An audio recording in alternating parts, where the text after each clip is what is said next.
Don't I know you, sir? Don't believe so. I haven't been here in many years. Name's Silas Greaves. Silas Greaves? The bounty hunter? Used to be. What are you doing here in Abilene? Just passing through. Got a little business to take care of. Well, sir, it would be an honor if you would allow me to buy you a beer. Hell, son, it would be my honor to drink it. I'm Molly. Howdy. I'm Dwight. That's Jack and Steve. Ben's behind the bar. Oh, I bet you got some great stories. A couple. Any of them true? Jack, be nice. A few. What about your shootout with Henry Plummer's gang in Bannock, Montana? Is that where you started as a bounty hunter? That's what it says in this here dime novel. Don't believe everything you read in them dime novels, boy. First man I hunted was back when I was riding with Billy the Kid. You knew Billy the Kid? Damn right. That scrawny son of a bitch had no fear. Wouldn't back down for nobody. I heard he collected the 10 stars off any crooked lawmen who crossed him. It was a war, boy. The Lincoln County War. And Billy promised his regulators would take the life of every bastard who helped bushwhack John Tunstall. Kid had a big chip on his shoulder and a hair-trigger temper. Made him dangerous as hell.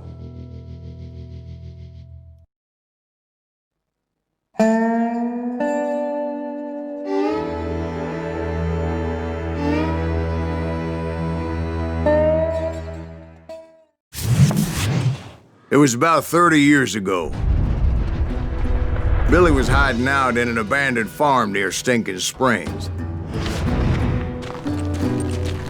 I threw in with the kid because the man I had sworn vengeance on was riding with Billy's enemies. But before I tell you why I want that sumbitch dead, let me tell you what happened that day. I was heading back to the hideout when suddenly I had this funny feeling. Funny, haha? No, Steve. The other kind of funny. You heard Pat. You need to stay here and keep an eye on the road. That's not fair. We're missing all the fun. I knew those two morons would never let me through. I had no choice. Who's that? Is he with us?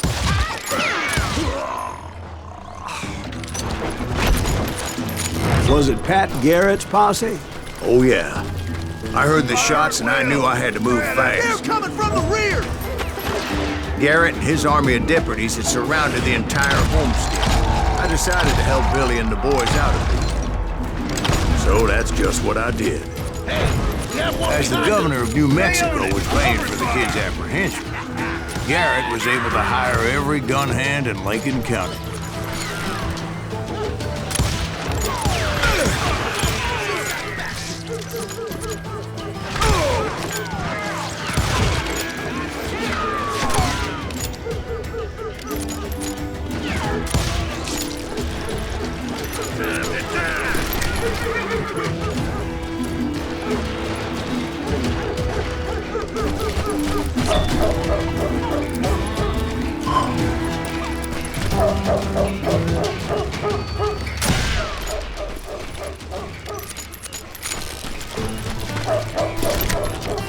Watch out! He's one of them! Damn it, he's right behind us! Where the hell is he? Never around when you need it! Come on! Garrett's men were running around like a bunch of chickens with their heads cut off. I'm done with you! Still, one of them reached the water tower. Not a bad idea. It would be a turkey shoot from up there. Luckily, these shooters Garrett hired weren't the sharpest tools in the shed. I'll flank A lot of them were saddle tramps or sod busters or drunken drifters looking to make a few bucks.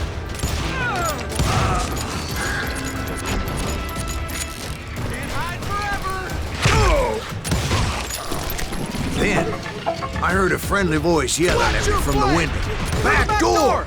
We'll cover you! Start aiming, you idiots!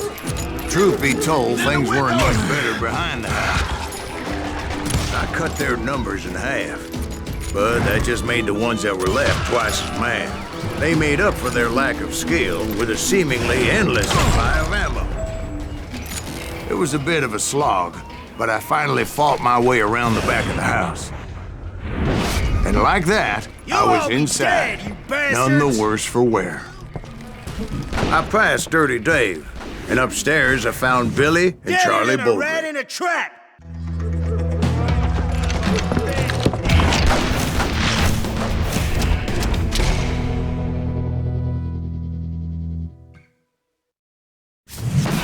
Billy looked at me and said, "About time, amigo! Grab a gun and get to the window." Wait, so you were friends with Billy the Kid? Yeah, sort of. Where'd he come from? Anyway, we were surrounded by dozens of deputized shooters who wanted to do us harm.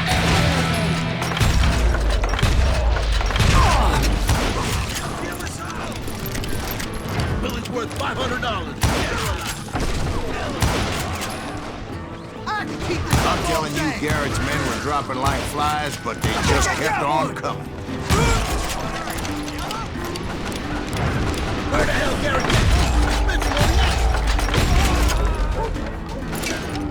That's when Charlie got hit. "They're catching us in a crossfire," shouted Billy. "Get to the other side."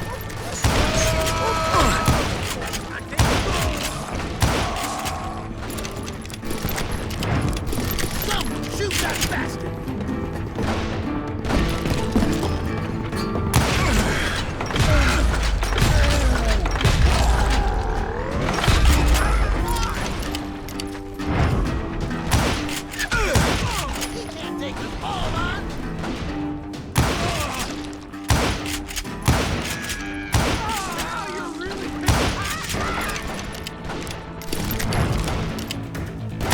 I don't know how many of those cocksuckers I personally put down, but it was pretty clear, even to Billy, that maybe discretion was the better part of valor. What's that mean? It means that it was time to cut and run. "They got a Gatling!" Billy shouted. "Get the horses and bring them round back. I'll draw their attention." He directed that order at me, and I thought, why the hell do I have to do it? Many would have fled in my place. But I had that false sense of invincibility that many young men have, like Jack. What are you saying, old man? Jack, he's just joshing with you now. Yeah, he better be. Mr. Greaves, please continue. Please, call me Silas now. Now, where was I? You were heading for the barn. Right. Making my way past a passel of fallen foes. Sounds like Garrett hired a whole regiment of hired guns.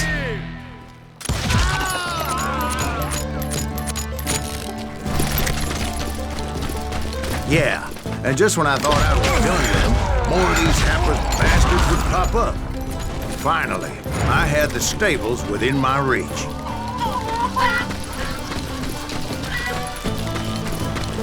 And that's when I met Sheriff Pat Garrett. I read that you went toe-to-toe with him, sir. That backstabbing bastard with that tacked-on tin star.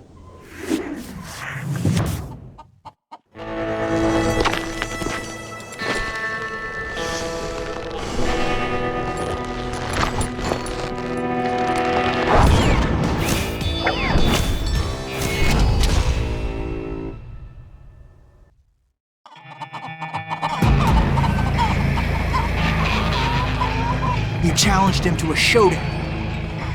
You read that in a dime novel? It said he showed no fear as he took your measure with eyes like a rattlesnake.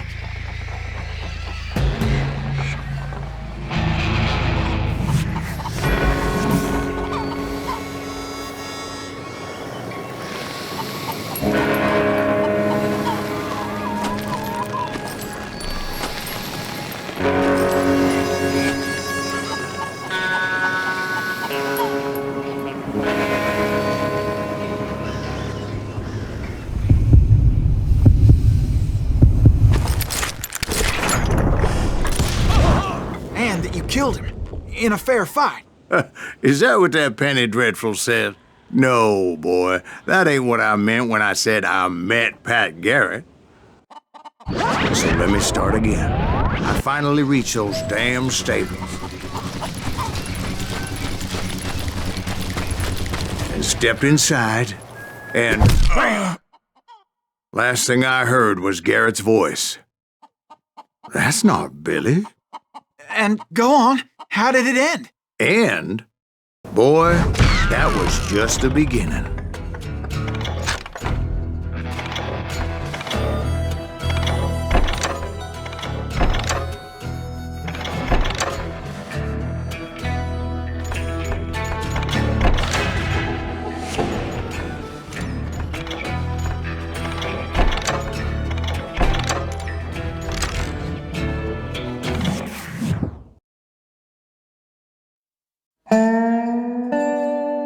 So what happened? Did Garrett arrest you? Yeah, after I came to, the bastard had clocked me with his Colt.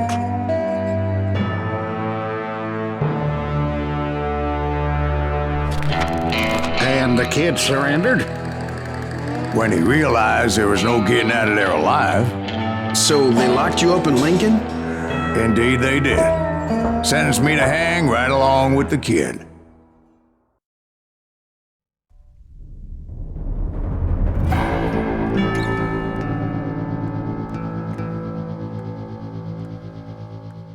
It's important to know that I was only riding with Billy so I could find the bastard I was after.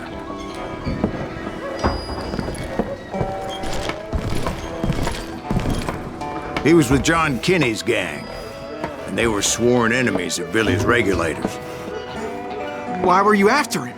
I owed that son of a bitch a bullet for what he had done to me and mine. Instead, all I got for myself was a goddamn death sentence. Luckily, it was right around then that I heard Billy make his move. He shot Jim Bell and a few other guards as he made his getaway. Later, they wrote that some lady friend planted a pistol for him in the privy. What the papers didn't say is that Billy helped me escape, too.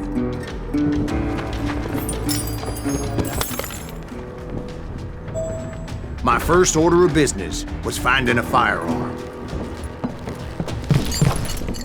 Luckily, I located Deputy Bob Ollinger's mean-ass shotgun.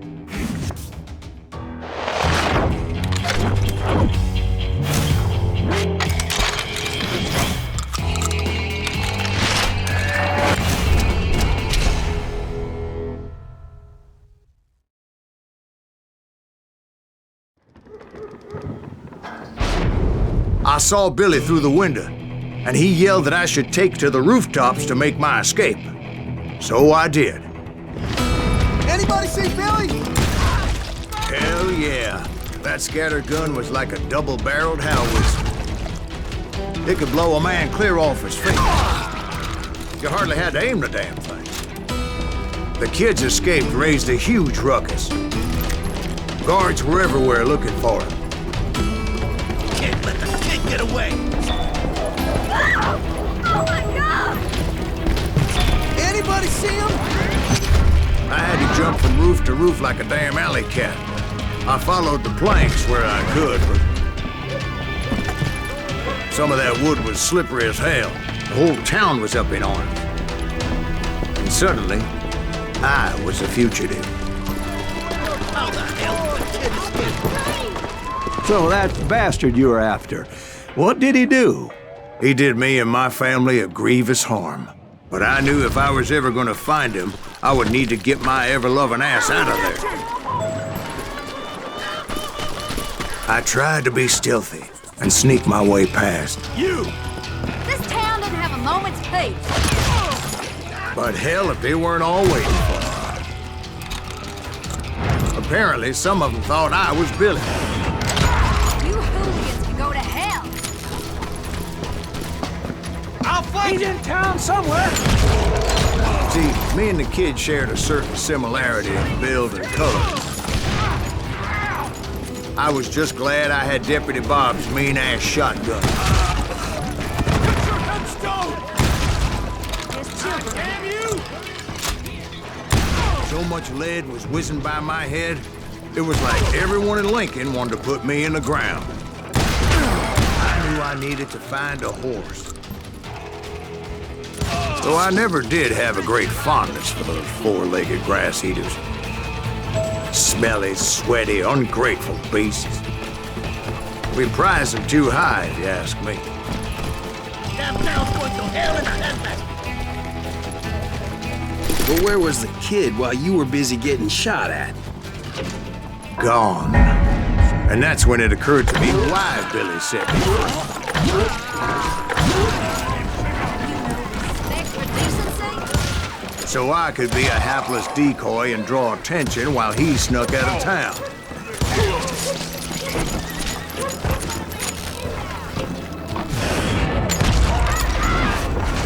I knew if I made it out of there in one piece, no one would put a price on my head. Because everybody in Lincoln would be dead? No, because they all thought I was Billy, and all that blame would fall on him. Meanwhile, Deputy Bob Ollinger was organizing a posse to put me down. He was already a mean son of a bitch, but he was double pissed that I stole his mean-ass shotgun. Get the women off the street! How the hell did he get away?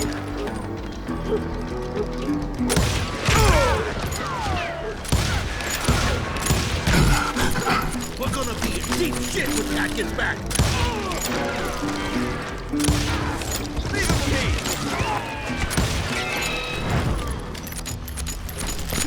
Stop him!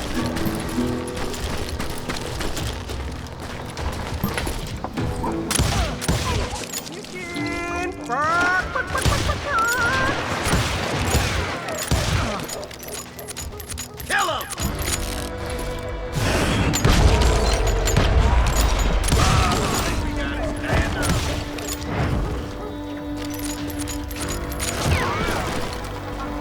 Don't let him get away!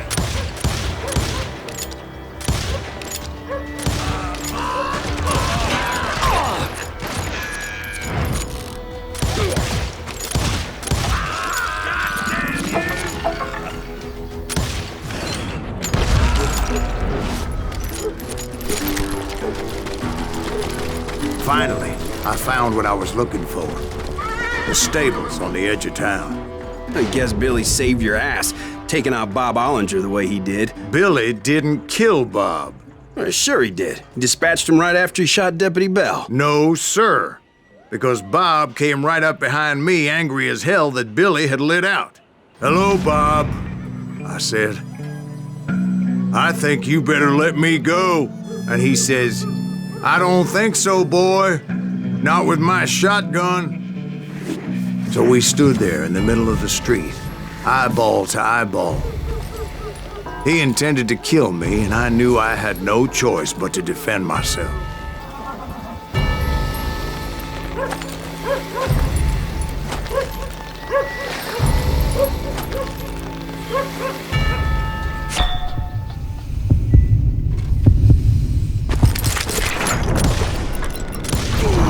I killed him in a fair fight.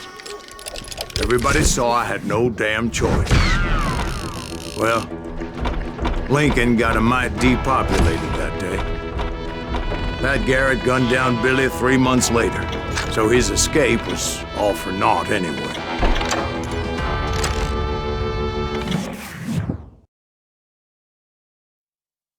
So where'd you go after Lincoln? Mexico. Until I realized nobody was looking for me. I ended up taking a job at the Rurales. The Mexican Rurales? I was hired to help them track down the cowboys. The most vicious outlaw gang in Cochise County? Curly Bill Brocious? Johnny Ringo? Led by old man Clanton himself. They must have paid you a pretty penny to take them hombres on. Not really. But truth be told, I had my own reasons for going after those boys.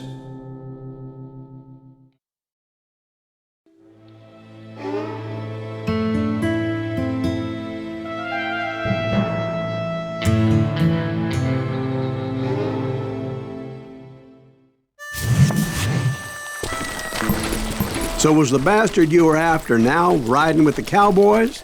Roscoe Bob Bryant was his name. Oh. But no, this time it was a different bastard I was after. The aforementioned Mr. Ringo. I came upon them robbing a stagecoach, which wasn't surprising, being they were such murderous thieves and bastards. The bandits wore red scarves, so I knew they worked for the old man. Over there! I did my best to help those poor passengers.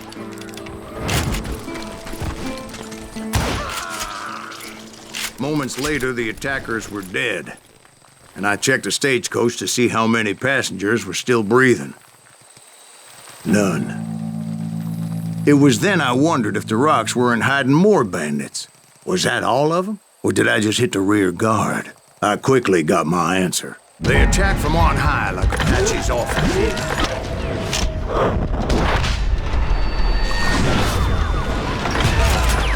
They would appear in great numbers from above and rain down lead on their hapless enemies' heads, making use of the high ground and whatever else they had. Yep, the Apaches always appeared out of nowhere, and there never seemed to be an end to it. Hold on. Were you attacked by Apaches? What happened to the cowboys? Did I say they were Apaches? I said Clanton's cowboys attacked me Apache style. I was in a pitched battle, but I was holding my own against an overwhelming enemy force. See, at the time, I was still pretty green, but often blunder into regrettable situations. But I just kept shooting at anything I could see up in those damn rocks. I didn't see Ringo, but I knew he was with the cowboys. He and Roscoe Bob had done me a dreadful wrong, and I was determined to have my revenge. But to get to Ringo, I knew I'd have to fight my way past these other assholes first. Unfortunately, I was running out of ammo. Another perfect example of my relative inexperience as a hunter of men. I immediately knew that a tactical retreat was called for, as my vengeful fury was much less impressive without the bullets to back it up.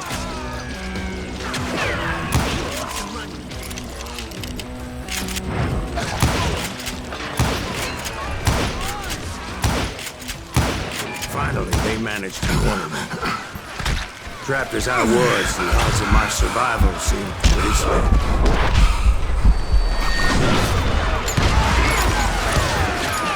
Luckily, serendipity was on my side as I suddenly spotted a way out of my predicament.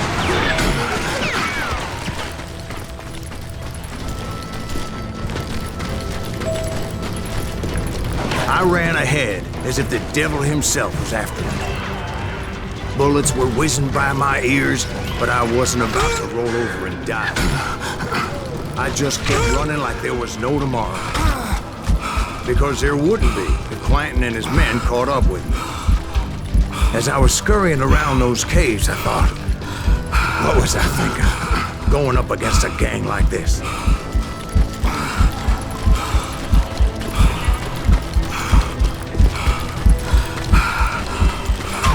I just kept running, not knowing where the hell I was going. And that's when something miraculous happened. Like manna from heaven. I found the desiccated remains of what looked like an Apache warrior. The old weapon next to him supplied me with some much-needed ammunition.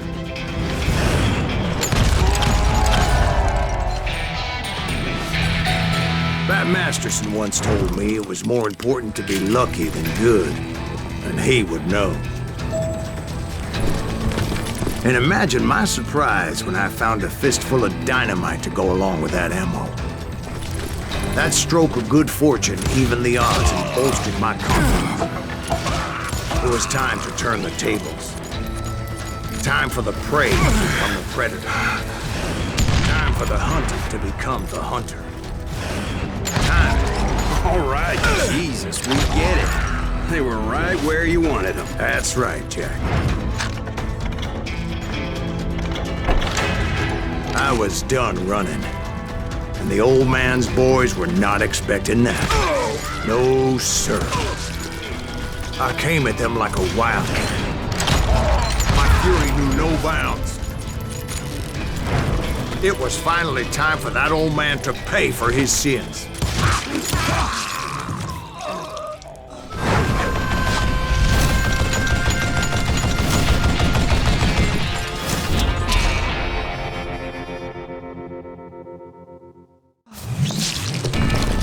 I yelled out at the top of my lungs, "Clanton, I'm coming for you!" A little stealth might have made more sense, to be perfectly honest. Because that old fool had a Gatling gun and enough bullets to last him till kingdom come. But I knew I could not let that deter me. Not if I was to find and kill Ringo. I needed to get that old man off that gun. Oh, gotta reload. Look at you, you yellow belly hot sapsucker! I'm gonna bury you in the middle. Me instead, you coward!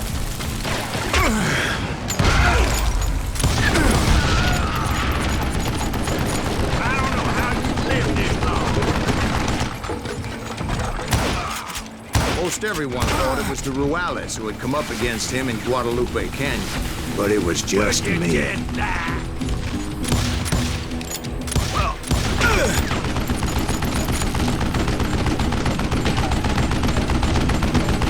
You one stupid zombie!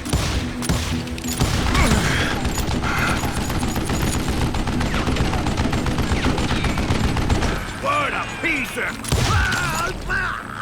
Apparently, one of the cowboys made it out of there alive and told Ike and Billy Clanton that it wasn't a Mexican who took their father's life that day. They just assumed it was one of the Earps, and that little misunderstanding eventually led to that legendary gunfight at the OK Corral.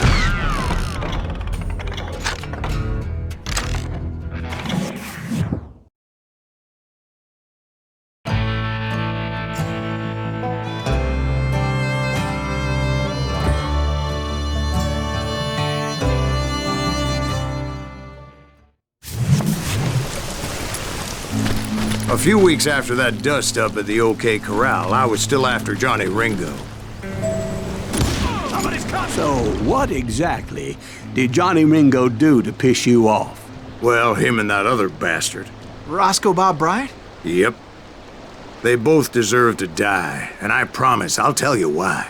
But first I need to tell you about the Cowboys' new boss, Curly Bill Brocious. Earp's coming! Get ready, boys.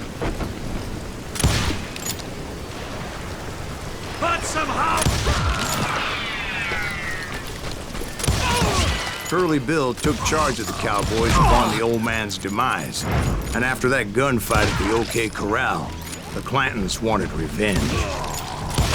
So they murdered Morgan Earp and grievously wounded his older brother, Virgil.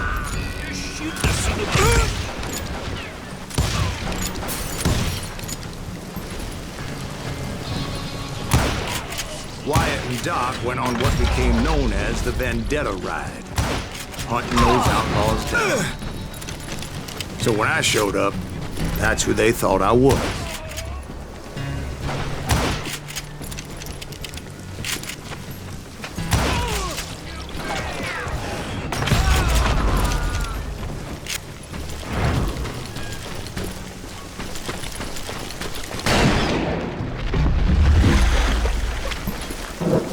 There were killers around every corner, all wearing red bandanas. That's how the Cowboys identified each other.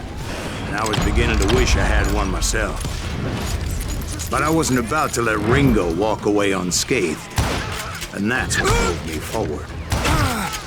They say that Ringo was infernally fast. I hardly saw anyone faster, boy. Certainly not Wyatt Earp. That man was all hat and no cap. Earp wasn't much of a match for him, but Doc Holliday might have taken him. That lunger should have kept his nose out of it. They never charged anyone for the murder of Morgan Earp. But everybody knew that Curly shot him in the back. That was common knowledge. Yeah, maybe so. But Ringo had nothing to do with it. He was just being loyal to a friend. Excuse me, sir. I have a question. What's that, Dwight? After old man Clanton died, why didn't his son take over the Cowboys? Because Ike Clanton was dumber than a box of rocks and a yellow belly to boot.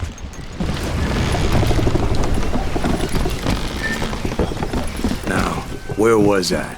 Taking down the entire cowboy gang single-handed. Indeed I was, Jack.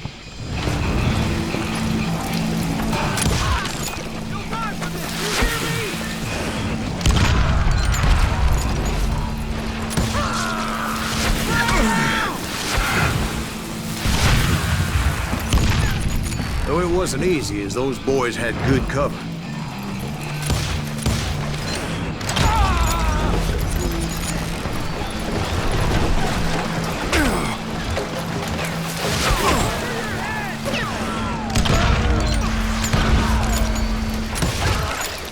Can't believe you keep missing.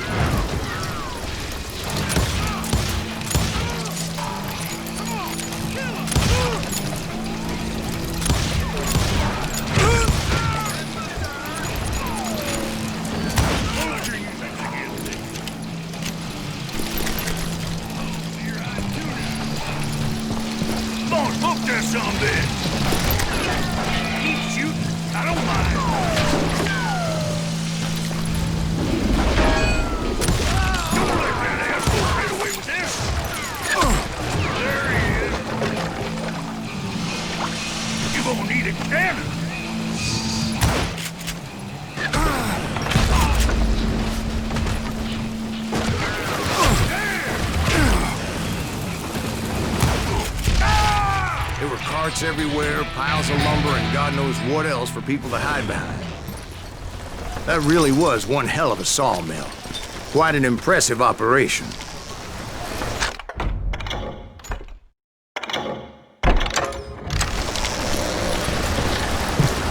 And where was Curly Bill? Did you see him?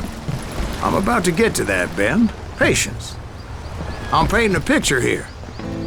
There was this beautiful waterfall and a crystal clear stream that led to a verdant valley that was truly... Consider your picture painted. What happened next? Well, finally the bastards that were still alive made a last stand.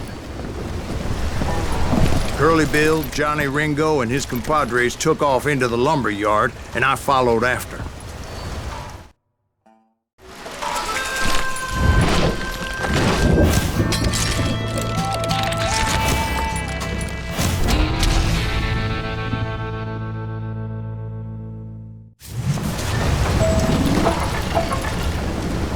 Are you saying they ran? Cowardice was not in Ringo nor Curly Bill's nature. No, sir. I never said they were running scared. They just wanted me out in the open. Time to dance with the devil!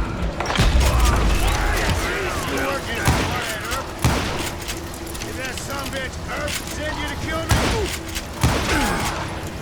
How's your footwork, boy?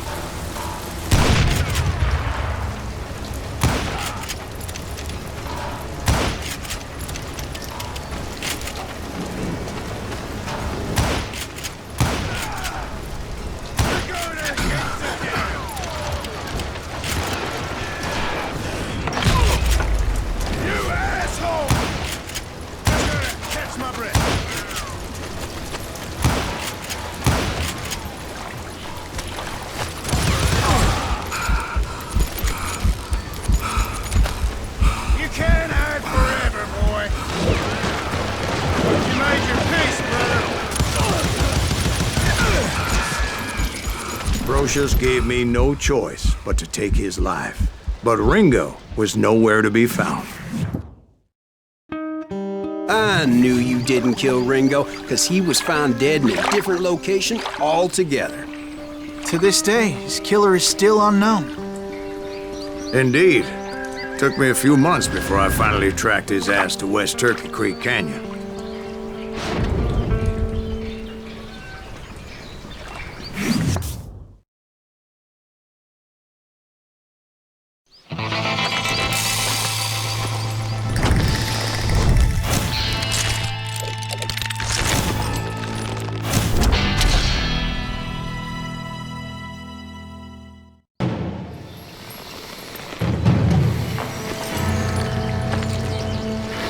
That's incredible, sir. I always thought that Doc Holliday was the one that killed him.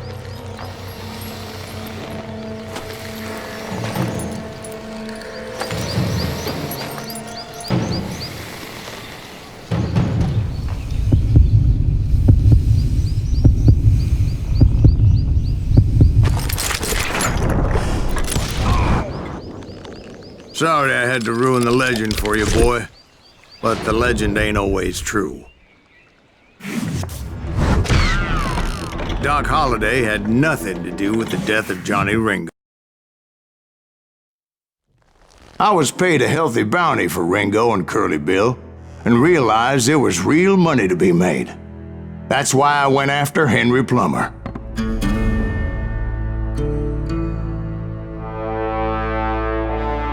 Wasn't he the sheriff who augmented his income by shaking down miners and robbing gold shipments? That's the one. Oh, yeah, I remember him. He ran that gang of thieving outlaws called the Innocents. So it's true that you went toe-to-toe with him? Indeed I did, son. Indeed I did.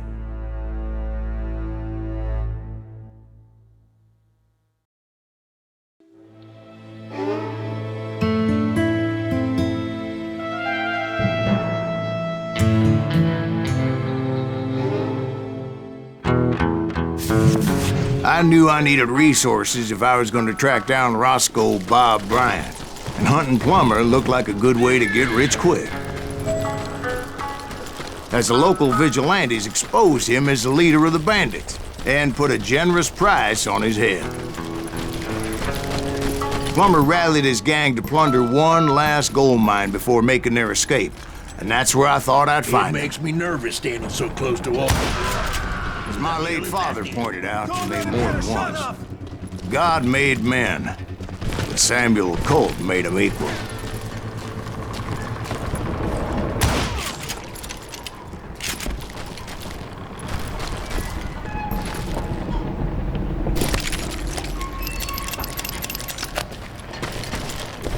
I knew that dynamite wasn't mine, so I decided the polite thing would be to return it. It was the biggest gold rush since Sutter's Mill in 48. Unfortunately, prospectors weren't the only ones drawn to those riches.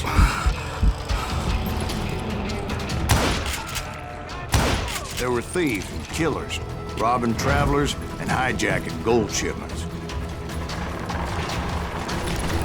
Like those that ran with Plummer. Some were just regular folks I knew from town, drawn by greed and easy pickings. Charlie Crow, the blacksmith. James, who worked in the stable. Plummer had a lot of men on his payroll.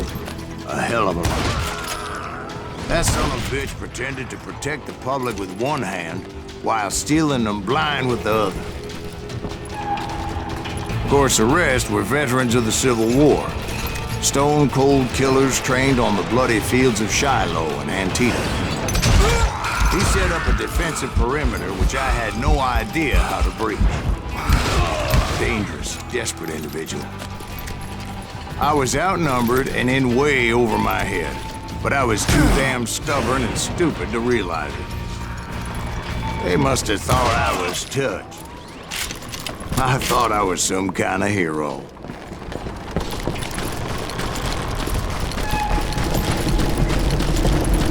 I finally made it past and headed on to meet my destiny.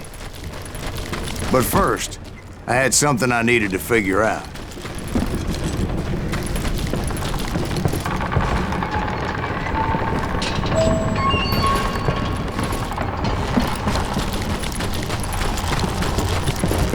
I had a few ideas on how to get into that mine, but once I made my decision, I knew there was no turning back. So my first thought was to enter the nearest mine portal. I saw an entrance. Made sense. It was the quickest way in, but that also made it more dangerous, as there would undoubtedly be enemy pickets posted along the way.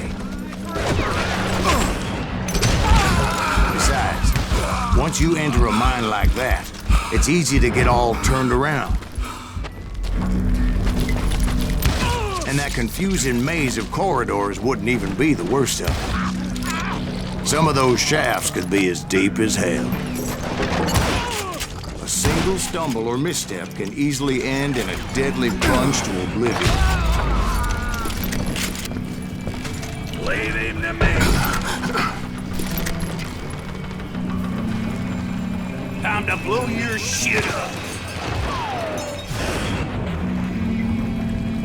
Get out of here. You ain't beefing me.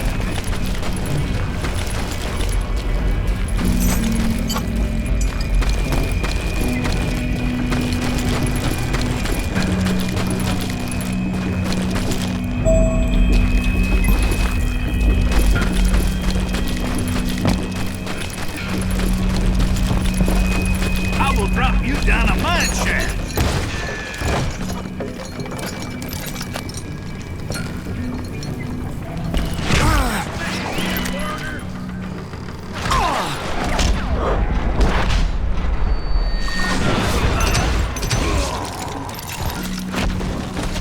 Quick reflexes often make up for a lack of common sense.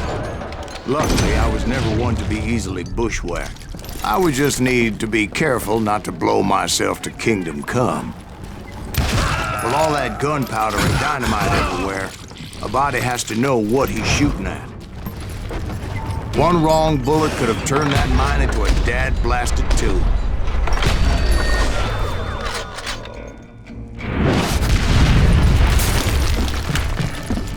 I freely admit that my plan of attack was not just moronic, but clearly insane.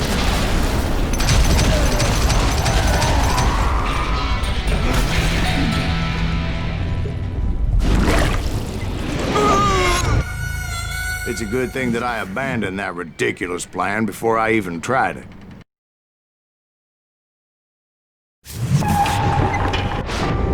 Instead, I spotted a ladder, a way into the mine from the opposite side.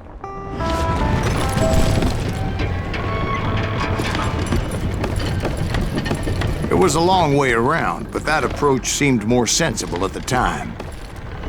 Of course, being I had a problem with heights, that scaffolding scared the bejesus out of me. Climbing down that ladder required some caution, because even though I had a younger man's reflexes, I needed to make a leap of faith. I was determined not to give up, however. That Sheriff Plummer seemed quite the despicable character. When the vigilantes discovered what the sheriff was up to, people were outraged. That 10,000 they put on his head would go a long way to helping me find old Bob. And I had made it my mission to settle that score come hell or high water.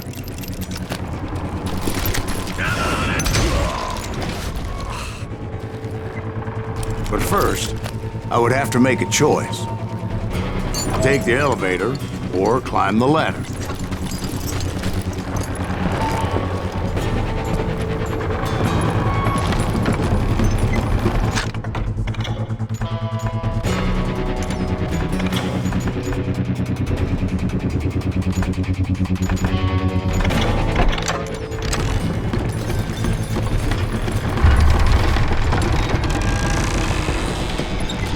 I wanted to use the element of surprise.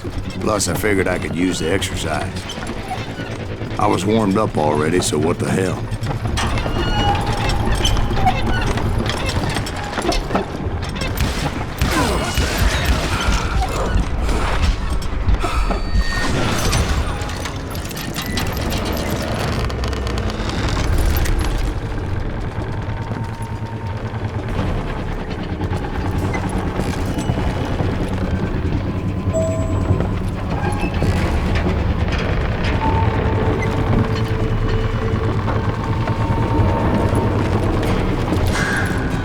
Plummer was a mad dog killer, and the people of Nevada City deserved better.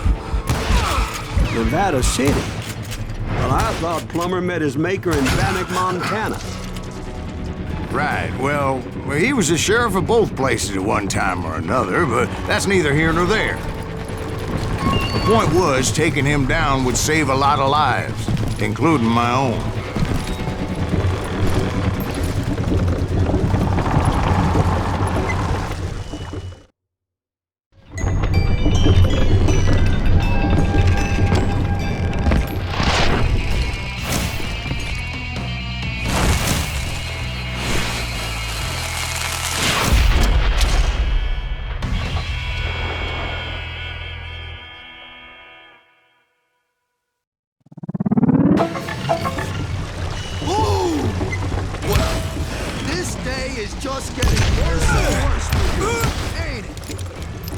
Henry Plummer was clearly unhinged, and I could see right away that this was going to take some doing.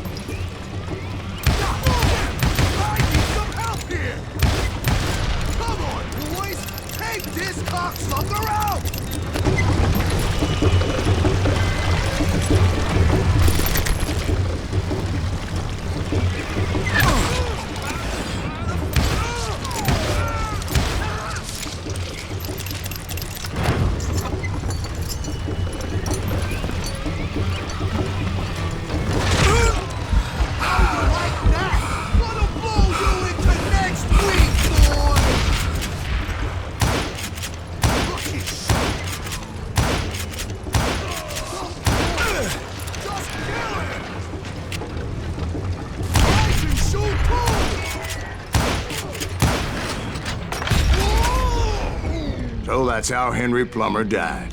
Him and his crew were worth their weight in gold. And now, I was officially a bounty hunter.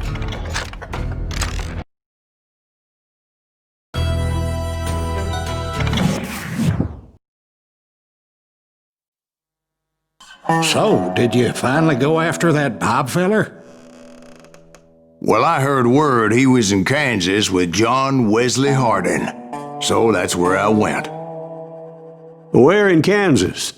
Abilene. Why do you ask, Ben? No reason. Was Hardin as fast as Ringo? Ringo was fast, but John Wesley was as fast as the devil himself.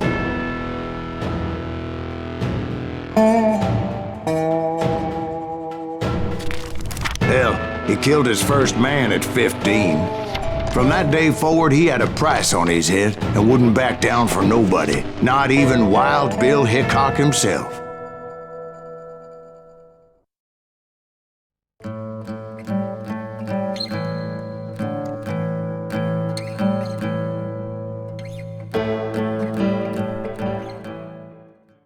I dodged death many a time, and that night in Abilene was no different.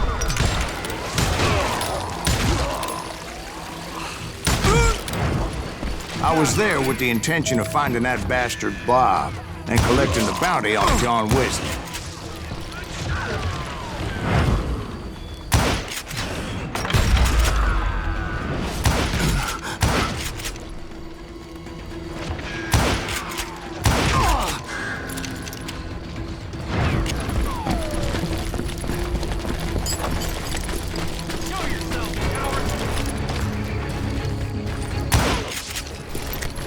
I thought the Texas Rangers got Hardin. Yeah, that's what they want you to believe. It was coldin' a witch's tit and a brass bra that night as I fought my way past his loyal compadres to the very same saloon we're sitting in today. Look around and imagine this place painted in blood. Hardin was waiting for me, and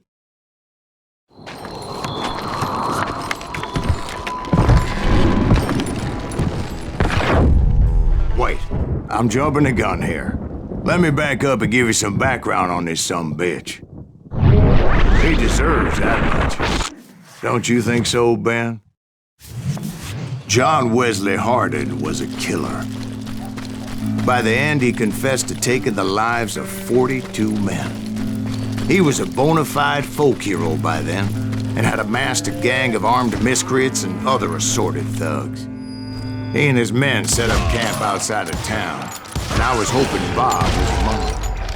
Damn it! Shoot that son of a bitch! They didn't ask why I was there. They knew. As most of them were wanted as well.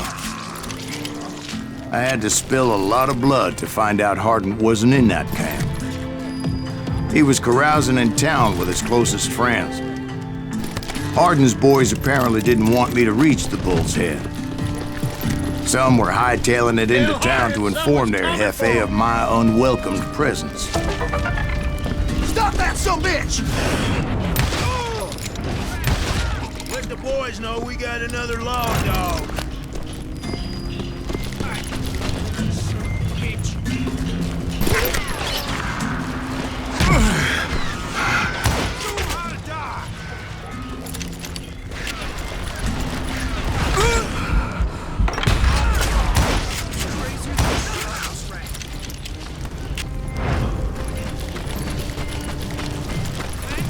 I wondered if Bob was among them. And I steeled myself for the fight ahead. For as good as I was, deep down I wondered if John Wesley wasn't just a little bit better. Before I could test my mettle against Hardin, however, I would first need to dispatch his cadre of hired killers. Most of these degenerates were beyond redemption. But John Wesley might have been a different story. I didn't learn until later that that night was in fact his birthday celebration.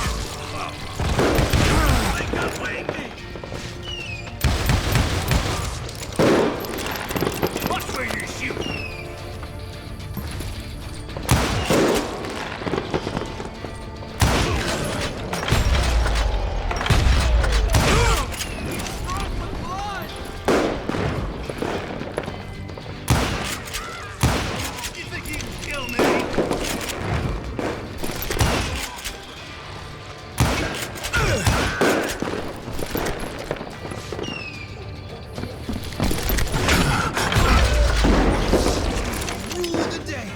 I think I already mentioned that I found Hardin in this very saloon. Suffice it to say, nobody there was happy to see me. In fact, I felt a certain hostility. You can't hide from the law!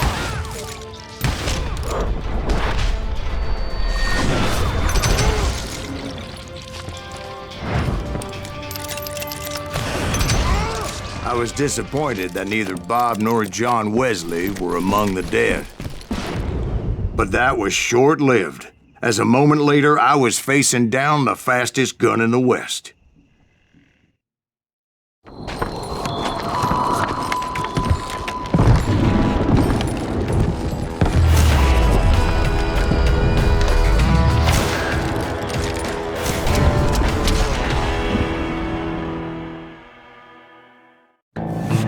I felt a bolt of adrenaline, or maybe that was fear. He was well known for his tricks, and I knew I'd need my own if I was ever to defeat him.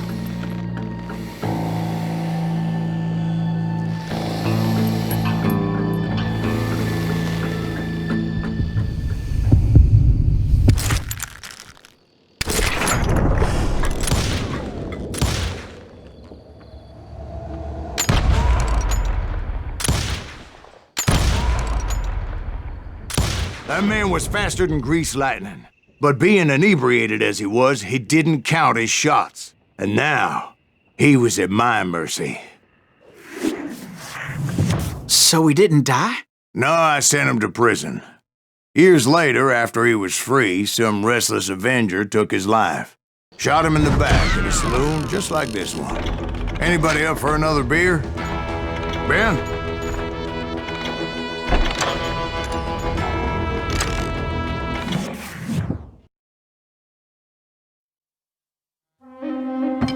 Thank you, darling. Yeah, some say revenge is a dish best served cold.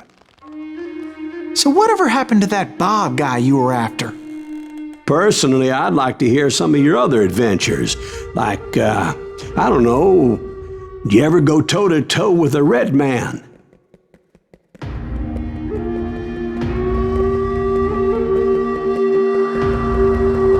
Yes, I did, Ben. I remember once I was after this renegade Apache, Grey Wolf. Strangely enough, revenge was also his primary motivation.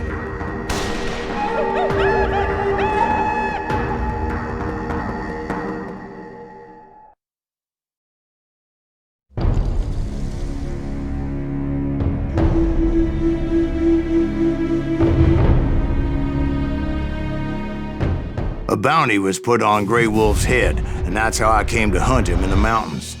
Mountains so high they tickled the nether regions of heaven.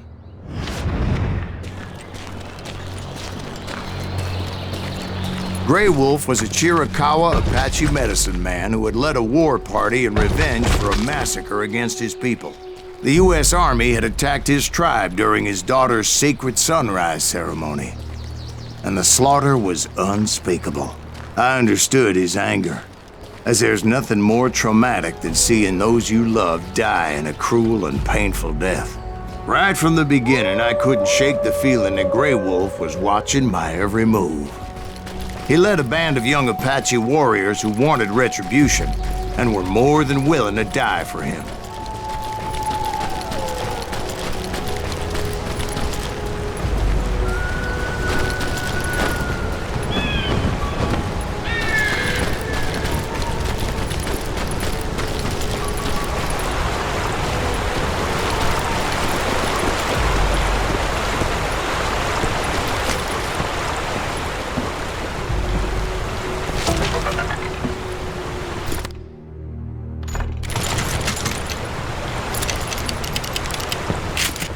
They saw me before I saw them.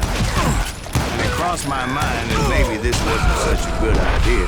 But now that the shooting had started, there was no backing down.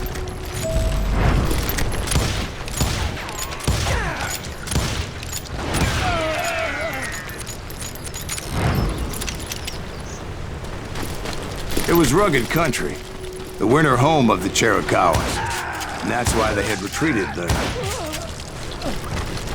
I admit to having some regrets about going after them the way I did. But then again, I got a lot of those.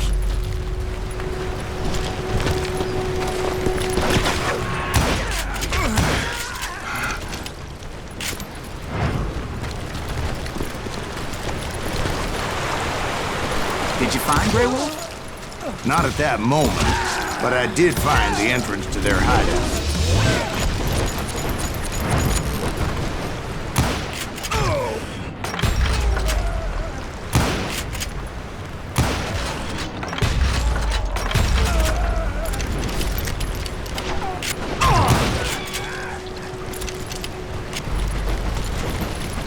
Deep crevice that led to a deeper cave. Don't tell me you went in there. Yeah, but it's not out of bravery so much as pure, angry cussedness.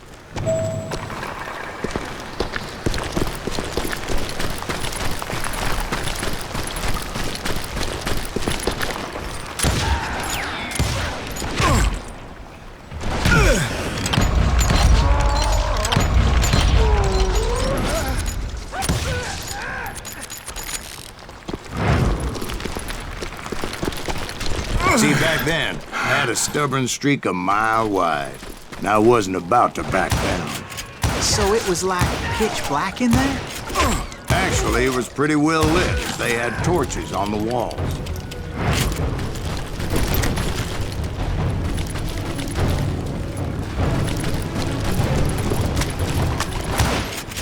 How big was his cave? Big as hell, Ben. Chiricahua had hid out there during the Indian Wars.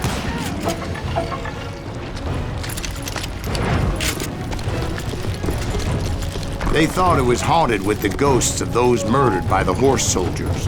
The cave was haunted with dead Indian ghosts? To be honest, I was more concerned with the live ones than the dead ones.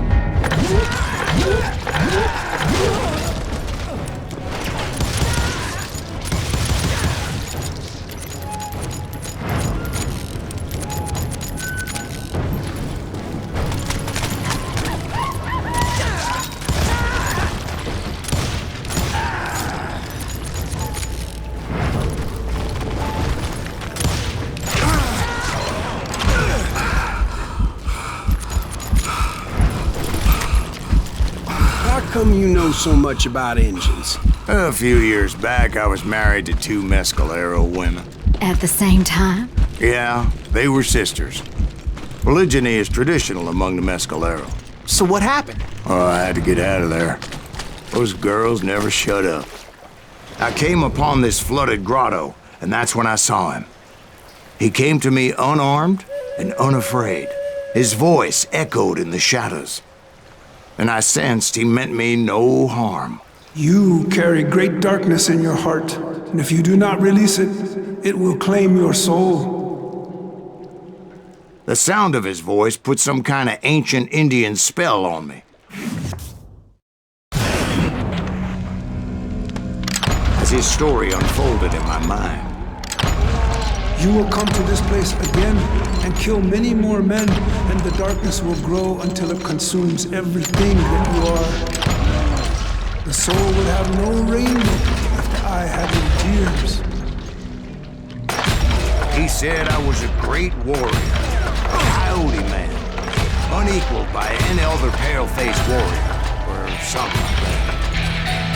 The snakes will bite shadows of your past until a venom poisons your heart, and an echo of the song of the dead summons the spirits deep from within the mountains. I didn't quite get what he was saying, but there was definitely snakes. And indeed, his warriors surrounded me and attacked me like hungry wolverines. They couldn't stop me, though, and Grey Wolf wasn't in the mood for idle talk.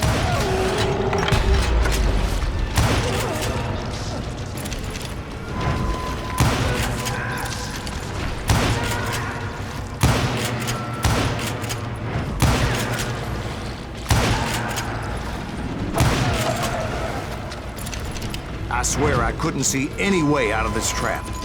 But suddenly, one just appeared. Kind of like a miracle.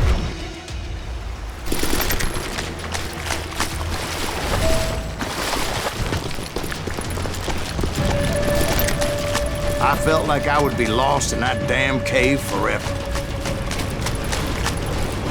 Finally, I found myself back outside, perched on the edge of a precipice, overlooking a thundering whitewater river. To get where I was going required several leaps of faith, but no way in hell I was turning back. I chased after him, determined to make him explain the meaning of all that mumbo-jumbo. Mumbo-jumbo's right. Are you making this all up as you go? A few details may be fuzzy, brother, but I am relating exactly what happened to me. There were dozens of Apache warriors aiming at me from on high. Dozens? Well, maybe not dozens, but there was a lot of them. At least 3 or 4. Well, more than that a little later.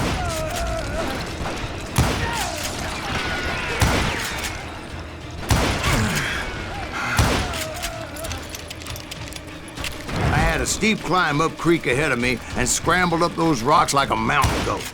I was determined to locate Grey Wolf and find out exactly what the hell he was trying to tell me. And wouldn't you know it, that crafty son of a bitch led me right into a trap. What kind of trap? Well, son, there had to be at least 100 Apaches surrounding me. 100? God be my witness. Oh, come on. Who are you kidding? Hey, I believe you. Come on, tell us how it ended. All right, but I'm not gonna drag this out. Where were we? You were surrounded by 100 Apache warriors. Well, I didn't take the time to count them exactly, but there were a lot of them.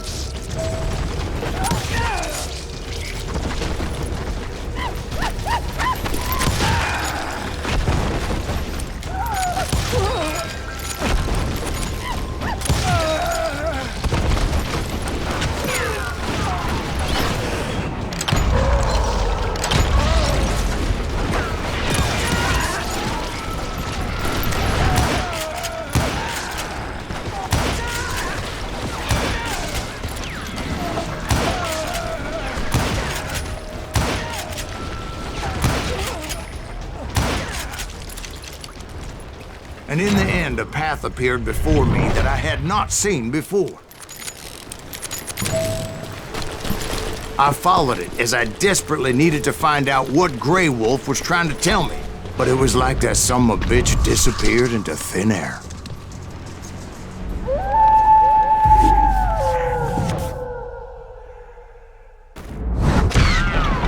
Never did find him. And never did collect my goddamn bounty.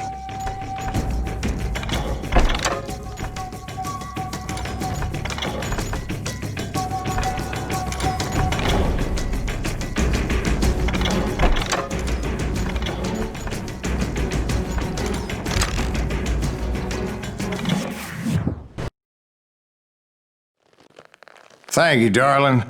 It's interesting how the truth can sometimes seem might malleable, depending upon your point of view. Like how those dime novels make you out to be something you're not? Jack, don't be starting trouble. No, he's right. They do tend to exaggerate. Did they exaggerate your part in taking down the Daltons? Well, I was there in the flesh, boy, so I saw what happened firsthand.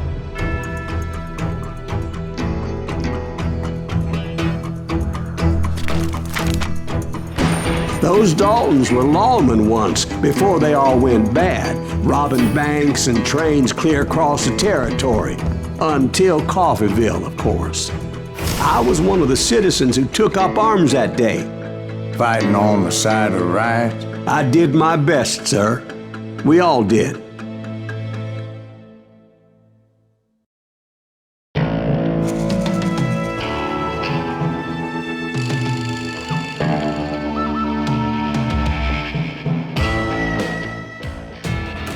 It was early morning. One of my friends was a local gunsmith, and he handed out firearms to anybody who'd take one. You see, the Daltons got it in their heads to rob 2 banks at the same time. 2 banks on the same damn street. The story was Bob Dalton's girl was always writing him about how he had no ambition. Well, the locals recognized the Daltons right off. Before they could get away, half the town took up arms to defend their property.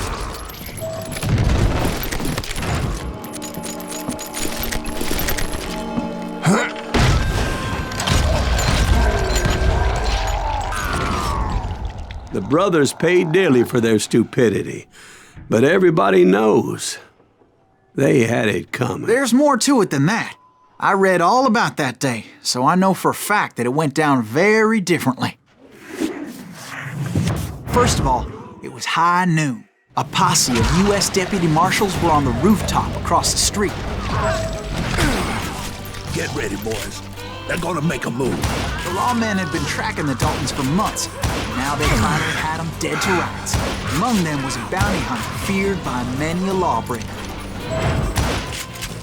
The marshals tried to get the Daltons to surrender. They'll give up eventually. We just gotta wait to set the bitches out. But this bounty hunter knew that the brothers were far too proud to ever lay down their guns. He went in there alone to confront those criminals. One of the marshals shouted, "Where are you going? Are you crazy?" Hey, where do you think you're going, dumbass? That rifle's mine. But he paid him no mind. He saw a way to get around to the back of the bank. Then he figured out how to hit the Daltons from a direction they weren't expecting.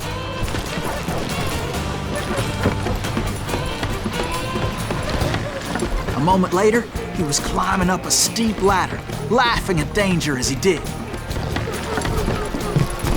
It was brave men like him who risked their lives to tame this wild country.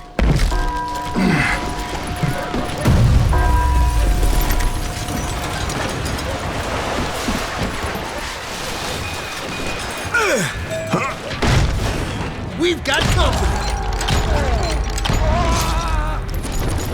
Heroic men like him, who did what other men couldn't or wouldn't to make this country free. Is that Silas Green? Jim Boo, Son of a Davey bitch! who died defending the Alamo.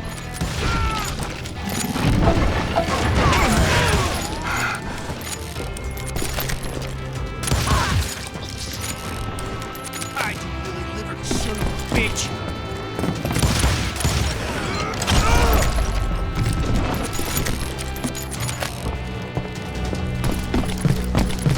Over there!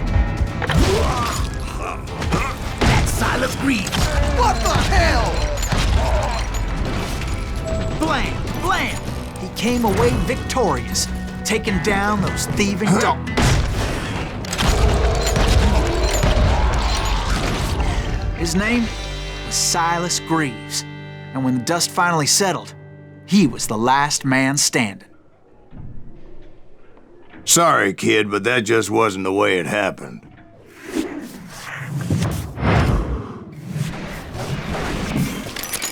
It was early evening, not high noon.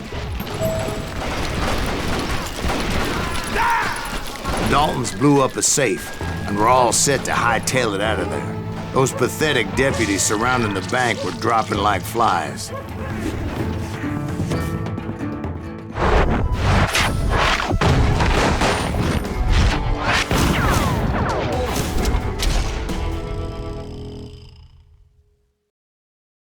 I had been tracking those jokers for months, waiting for them to do something reckless. And finally, they did. Those stupid bastards decided to rob 2 banks at the same time in the same town where everybody knew them. But they still had friends in Coffeyville. Oh, so you're hiding too now.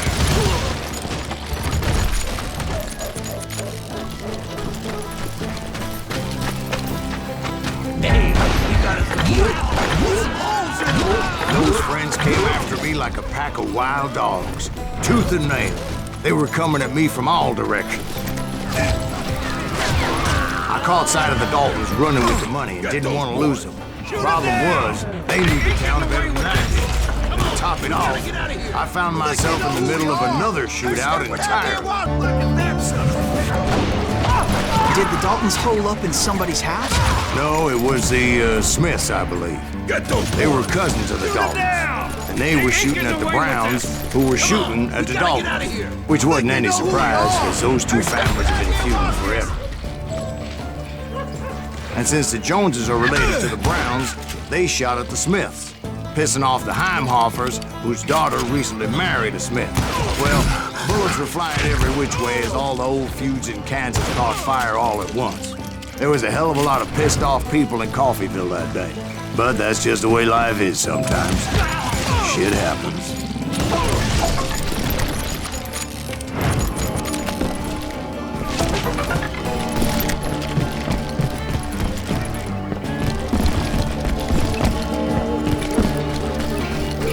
The Dalton boys knew I would never give up.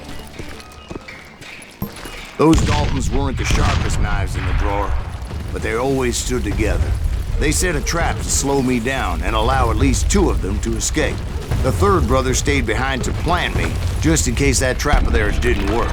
It was Emmett, the youngest, and he decided to stand his ground and face me down. I ain't afraid of you, Silas Greaves. Oh. This is where it ends for you. He was determined to protect his brothers. I understood how he felt. Taking me on all by his lonesome wasn't exactly a recipe for a long life.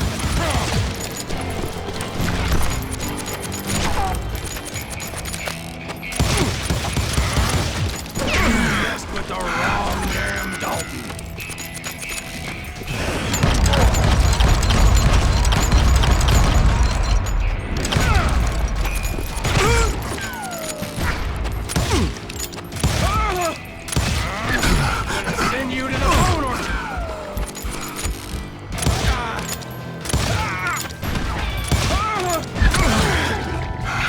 But Emmett Dalton survived the robbery in Coffeyville. He's the only Dalton who did. They say he was shot 23 times. Well, Dwight, who do you think put all those damn holes in him?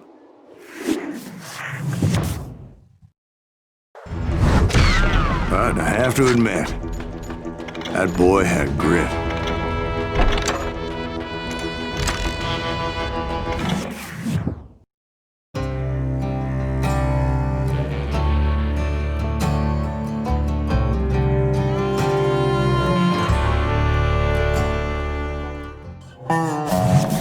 We'll get those suckers! It took me a couple of days to track the Daltons down.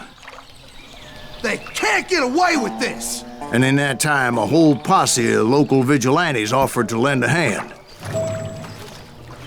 We'll track him to the ends of the earth. They seemed as determined as me to find those outlaws. But as we headed into those swamps, it was like I had my own private army. There was no way those boys were getting away this time.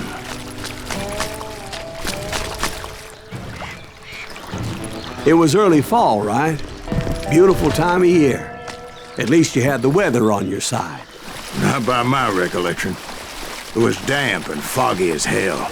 It was tough to stay on a true course, so we kept an eye out for landmarks.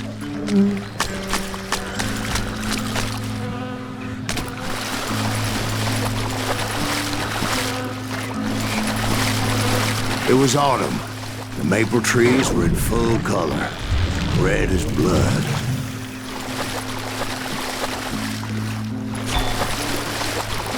The rains that year were torrential, so the whole area was flooded. The vigilantes had spread out wide. Pretty soon I couldn't see anybody. Bury them in the swamp. Plant them where they stand. Except for some bitches ahead of me wanting to do me harm. So I had to face them alone. I wondered why my compatriots didn't come running when they heard the shots.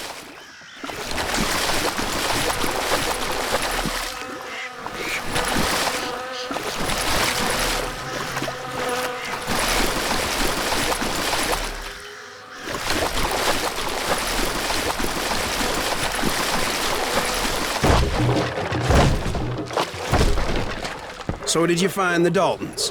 Not yet, but I did have the questionable pleasure of meeting a few of their friends.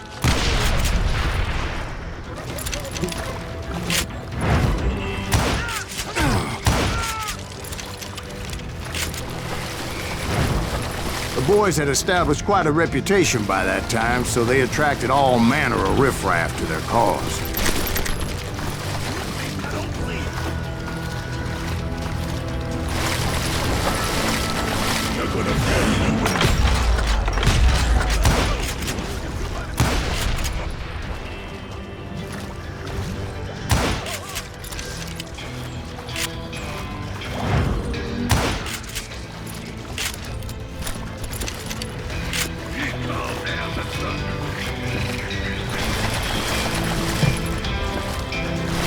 Point being, I was under serious attack.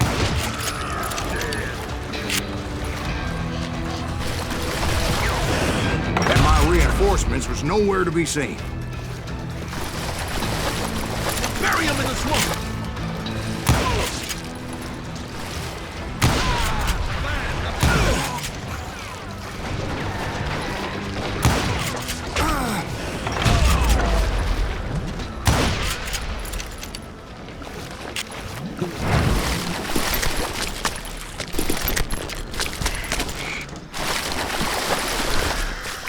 But luckily, a barn materialized as if right before my eyes. I scrambled up top to get a better view.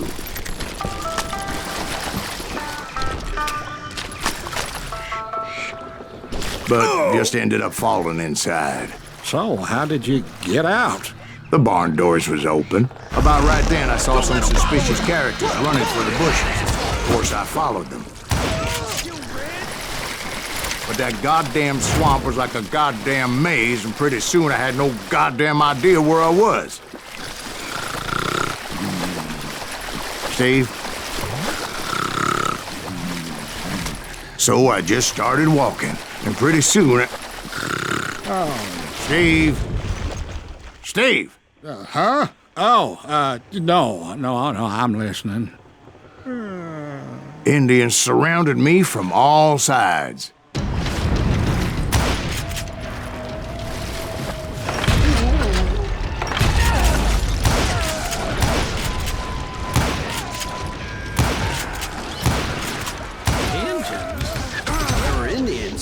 No. I just wanted to make sure Steve was paying attention. Now, where was I? You were following the Daltons through a swamp? That's right. See, Steve? Dwight's paying attention. Oh, I'm listening. I was just resting my eyes. So, where was I? The Daltons. Right. See, there's a reason so many outlaw gangs made up their brothers. So did you ever find the damn Daltons? Not yet. But I did find a few of their cousins. Two Kansans breed like rabbits. More Smiths or Heimhoffers or who knows what. But hell, what's more important than family? I bet Ben knows what I'm talking about.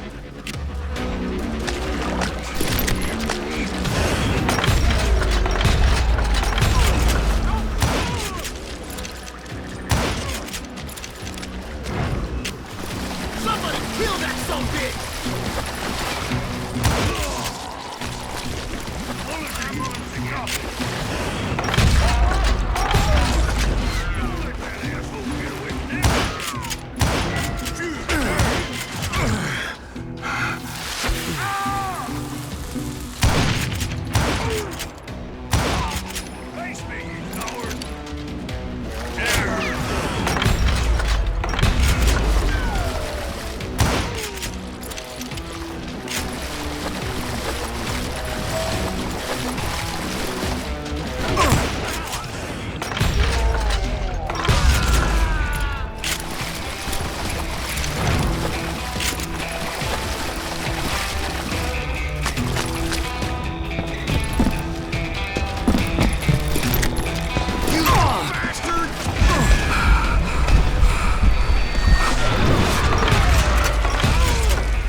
Those Dalton boys were out there somewhere, standing together against anyone who would threaten them.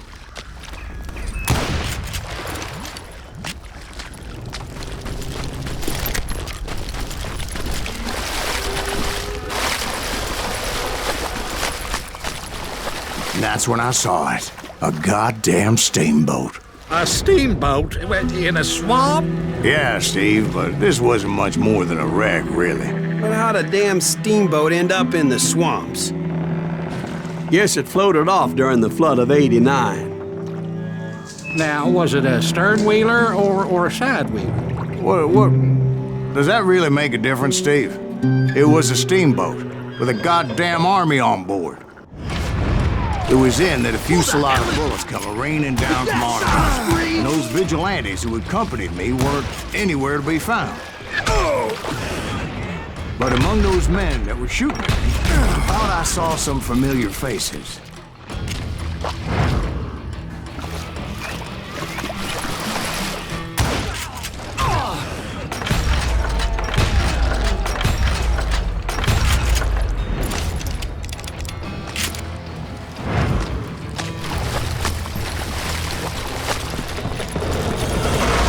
Somewhere up there, the Daltons were waiting on me.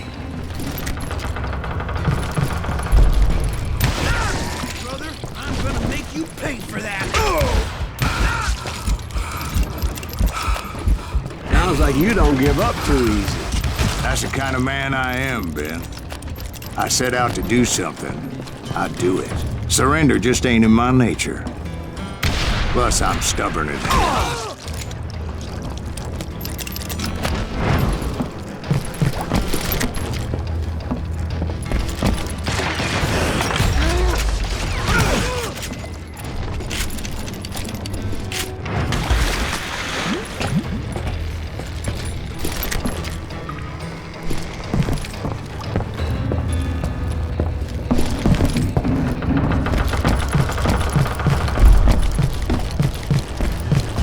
Right about then, much to my relief, the vigilantes finally arrived.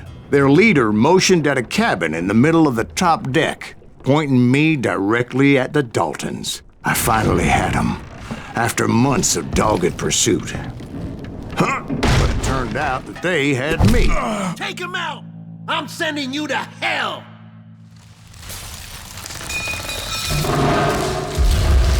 The Daltons had played me like a fiddle. After all, is Apparently, the vigilantes were on their damn payroll. They didn't just want to shoot me.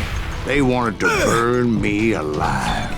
But finding my way out of a burning labyrinth proved to be quite a challenge. It was a riverboat, right? I mean, it's not like it was a goddamn ocean liner. Well, yeah, but I was in a Did you fight. hear about that ship that's gonna launch next year? Largest one in the world. You're What I'm talking about the Titanic. If you ask me, it's too blessed big. I don't think it is. So anyway, Don't be stupid, Steve. They know what they're doing. They say that the Titanic is unsinkable. oh God. But getting back to that steamboat, how'd you get off it, Mr. Breeze? I took in a lot of smoke that day, so I admit my recollection might be a bit hazy. But somehow I managed to finally disembark. It was time to settle this once and for all.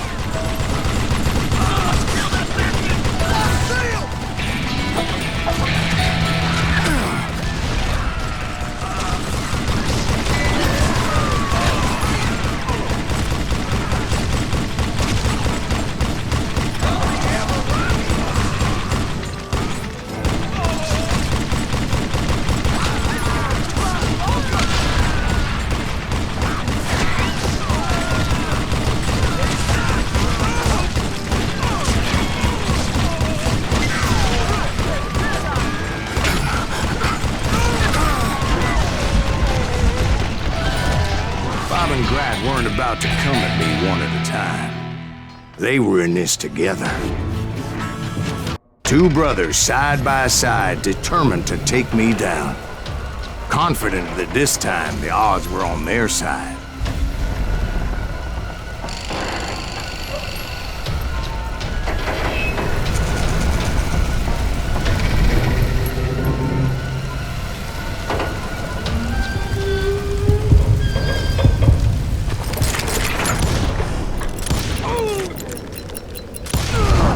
They got it wrong. A sad end for those two. If they'd only known that Emmett was still alive despite his wounds. Paroled 14 years later, he moved to California and sold real estate and lived off the legend of that fateful day. And the tragic death of his two brothers.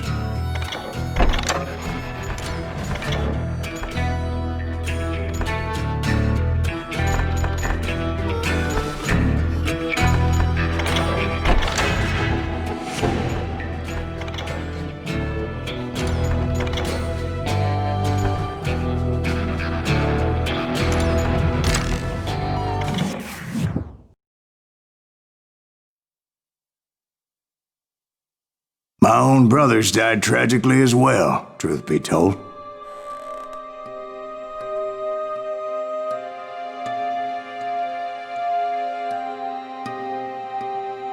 It was 1868, and me and my older brothers were pulling a tidy profit running cattle into Juarez, Mexico. One night after my brothers retired for the evening, I found a little poker game in a cantina with a couple of cowboys. And I just couldn't lose.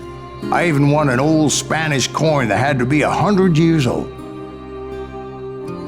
Well, I was mighty pleased with myself the next morning as my brothers and I rode for Texas. But before we crossed the border, those cowboys caught up with us. It was Johnny Ringo, Roscoe Bob Bryant, and another asshole named Jim. They wanted their money back and everything else we had, including our lives, as those boys didn't want us coming for them later. Bob put that old Spanish coin in my mouth and said, "I won't have it said that I left you with nothing, boy." Well, those horses bolted, and there we hung as those bastards rode away. The branch finally snapped under the weight of the three of us, but being my older brothers were bigger and heavier, they were already dead. And right then I swore to myself that I would avenge them. Ringo you know about. But Bob eluded me until I heard he was riding with the Wild Bunch.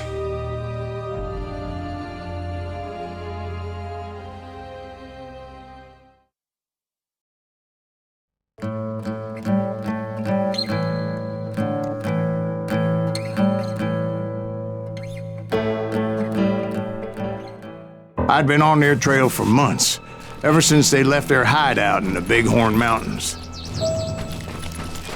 led by Butch Cassidy. They were a loose association of outlaws who robbed banks and trains from Colorado to Montana. Among them was the Sundance Kid and that murderous hombre I was tracking, Roscoe Bob Bryant. They blew the bridge with the intention of forcing the train to stop. Well, I assumed the Wild Bunch was likely in the still intact part of the train high above. I was determined to make that sumbitch Bob pay for what he did to my brothers.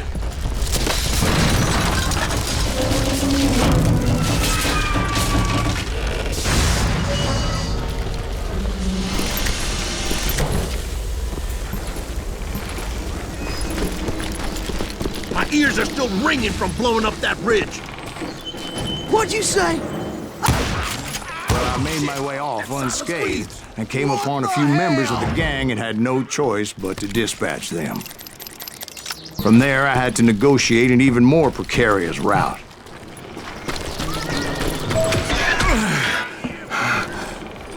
But first, I would need to get my ass out of there.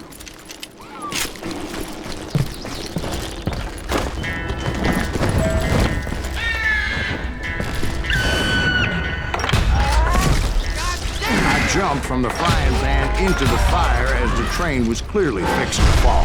I had found the gang, but in order to find old Bob, I needed to fight my way forward past a whole passel of desperados.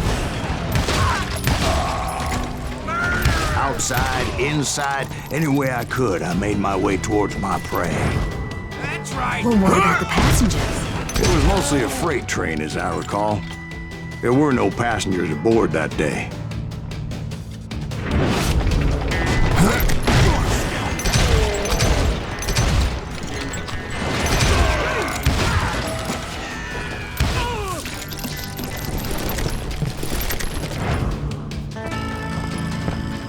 As I mentioned before, I am not fond of heights, but I was too busy dodging bullets to worry about falling to my death. Odds were I was likely to die that day anyway, so I was determined to take down as many of those bastards as I could.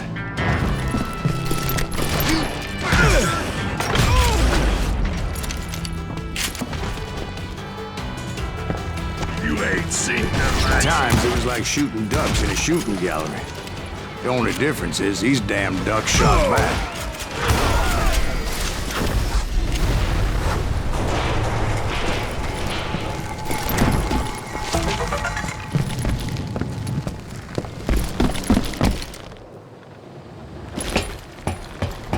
I kept hoping the law would show up and give me a You hand. mean like that giant Pinkerton posse that I read about? Did they come riding in, guns a-blazing to help?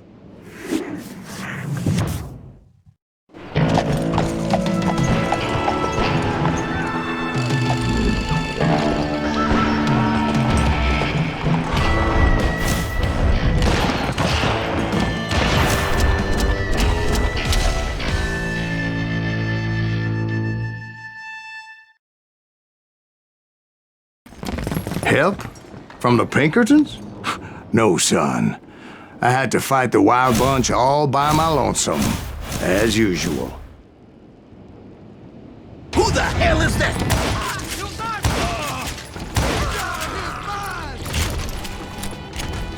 Take cover! Retreat! Retreat! He's killing everybody! Kill us all! You just run!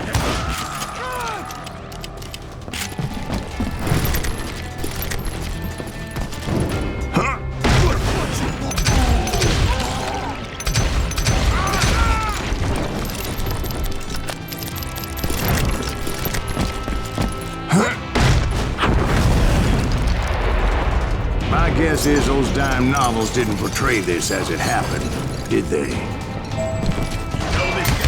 Only a few stragglers were left. I had to cut them down pronto if I was going to stay on old Bob's trail.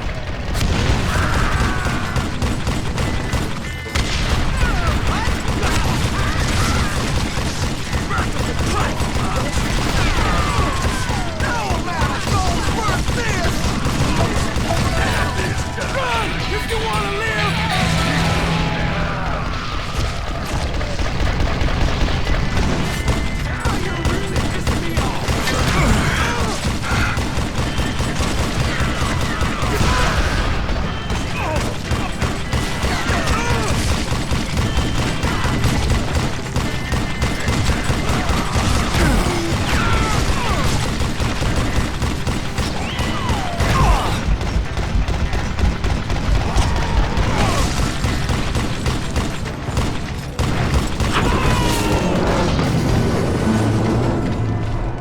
once I silenced all those guns, I went searching for my nemesis, determined to finally have my justice. But the only survivor who welcomed me was George Flat-Nose Curry. Who was he? The fastest gun in the gang. Right after Sundance, I mean. And Kid Curry, and maybe Elsie Lay. Though some folks might dispute that.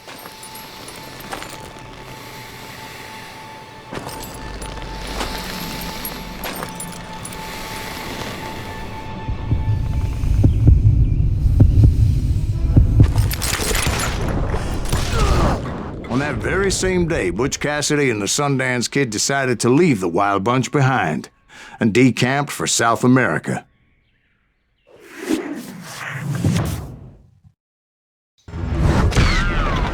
They ended up living down there for many years, but I'm sure you already know all about that.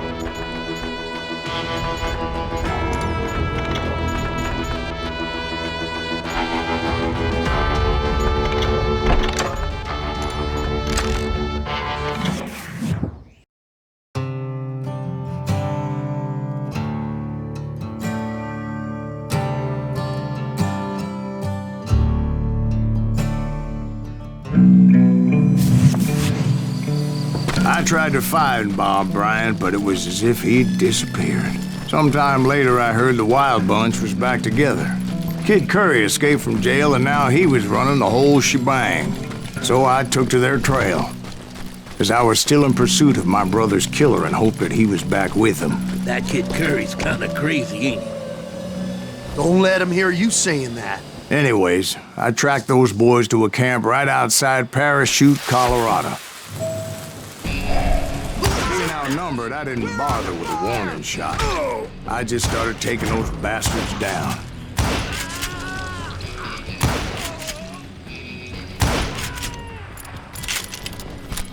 Old Bob wasn't among them, and neither was Kid Curry. I could sense him close by, however, plotting something nasty. I just needed a clue as to their whereabouts.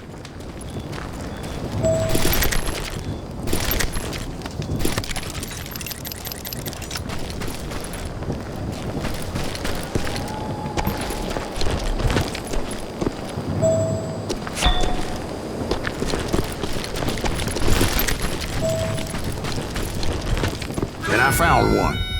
A map with their bold plan clearly marked. This time they were fixing to blow up a train trestle. Property of the Union Pacific.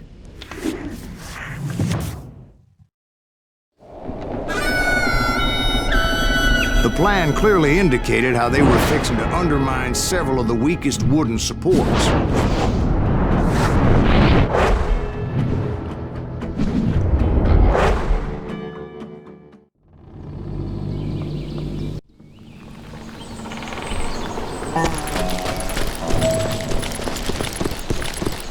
Kid Curry was considered the wildest of the Wild Bunch.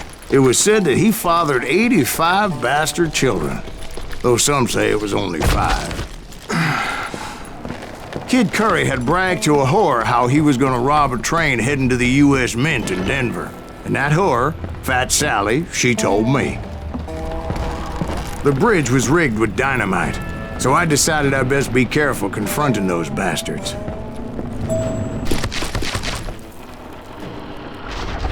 A moment later, I saw a ladder that somehow had escaped my attention.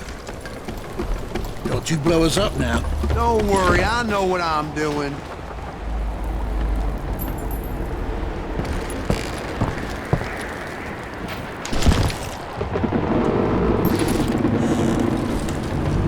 Damn it! What the hell?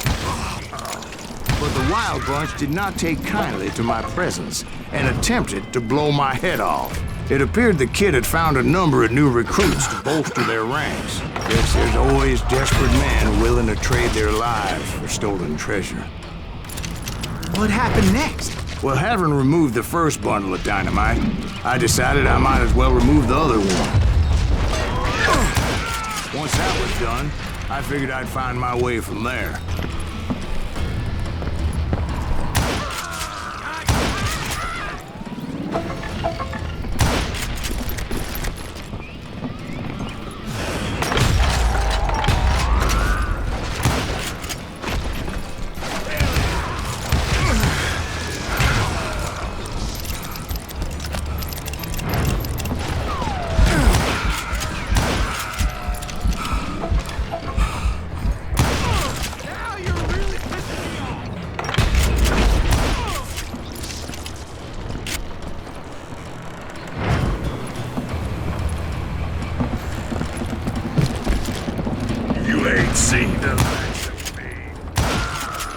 So, what happened then? Had to remove more of that damn dynamite.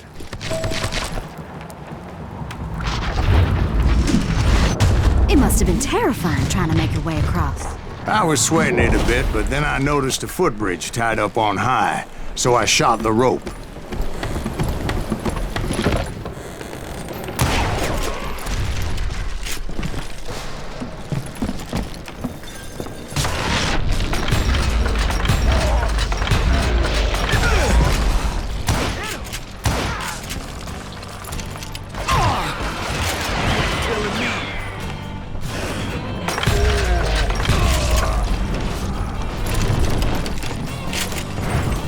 So that was all the dynamite?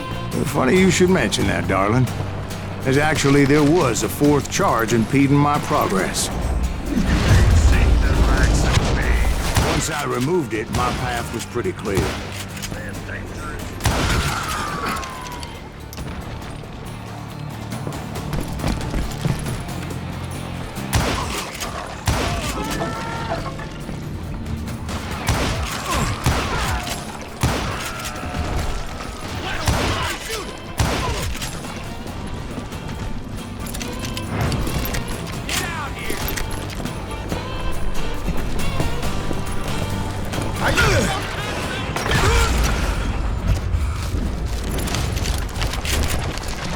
So I proceeded onward, and realized that that way just wasn't gonna work.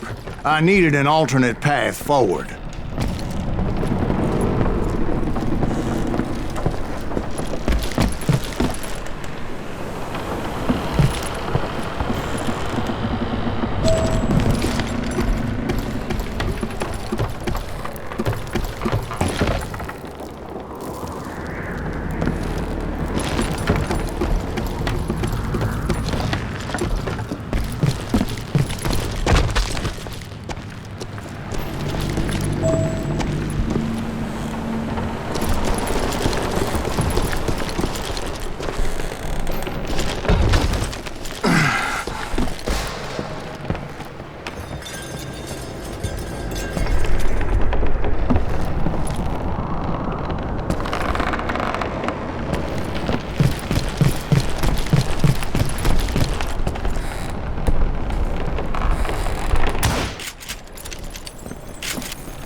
Luckily, I found a cave, and as I made my way back to the bridge, I saw something that concerned me.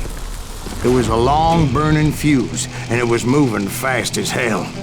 I had to catch it.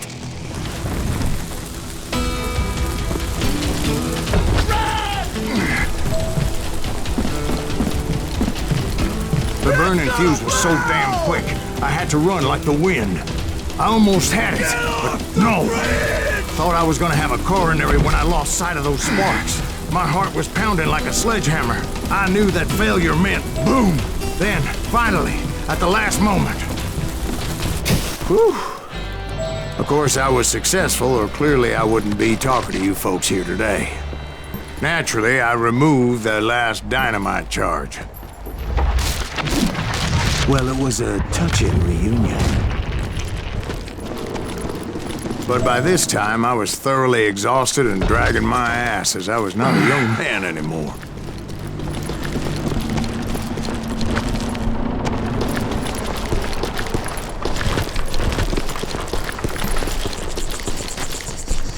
Kill that SOB!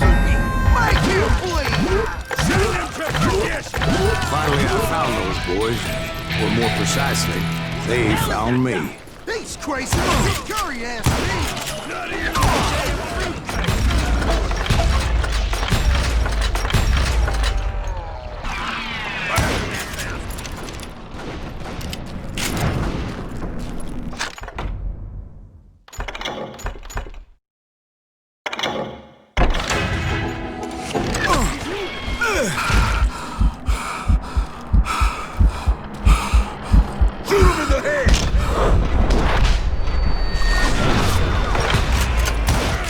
just when I thought things couldn't get worse, Kid Curry opened up on me with a goddamn Gatling gun. It was hidden in this tunnel and pretty well shielded.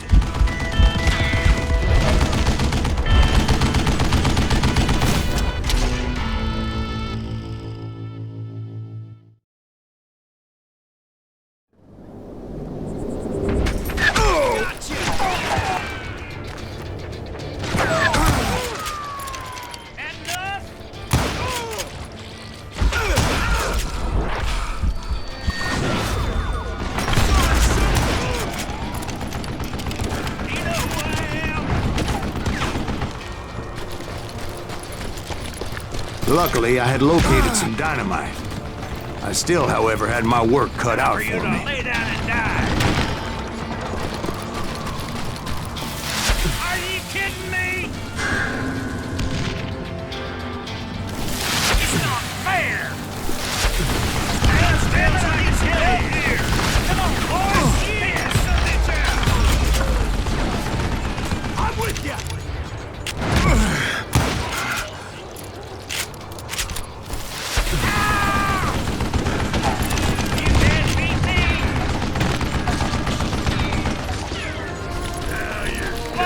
Cocksucker! Move it, boys! Mistake you'll ever make.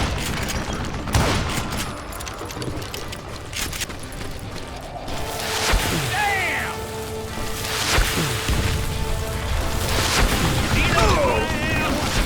Beat bastard! Give me a hand here! Eventually, I brought that tunnel down. And that's when I met Kid Curry himself.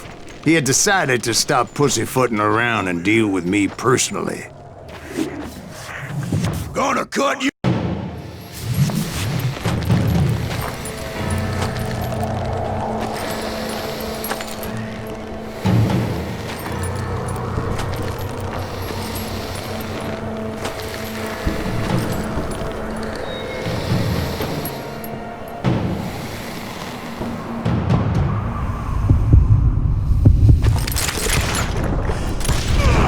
As he was, I was just a bit faster. And as he lay wounded, I demanded to know the whereabouts of Roscoe Bob Bryant. He shouted at me, "Is that what this is about? Bob went with Butch and Sundance to South America. You ain't never finding him."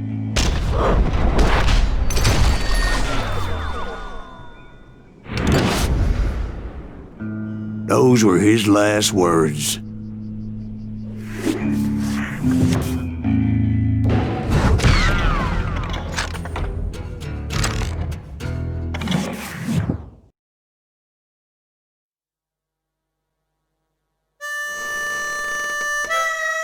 So, Bob Bryant got away? I knew I'd never find him in South America. What about the other killer? Yeah, you kinda glossed over that one. Well, I found Jim not long after my showdown with Ringo. At the time, he was riding with the James Younger gang. Did I neglect to mention that?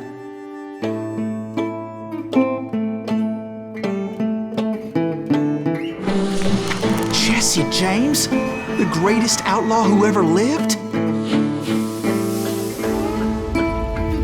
Jesse and his kin rode with Quantrill when he raided Lawrence, Kansas, and killed near 200 people, boy. Nothing great about that. And from there, him and his brother went on to rob banks and trains from Kansas to Missouri. Which is why there was such a rich bounty on their heads. 40 grand for both of them, dead or alive. That's one hell of a payday.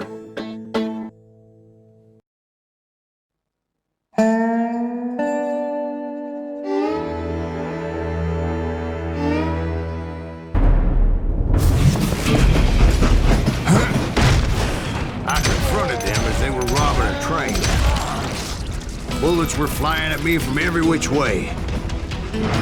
But I knew I'd have to fight my way forward if I was gonna find this Jim.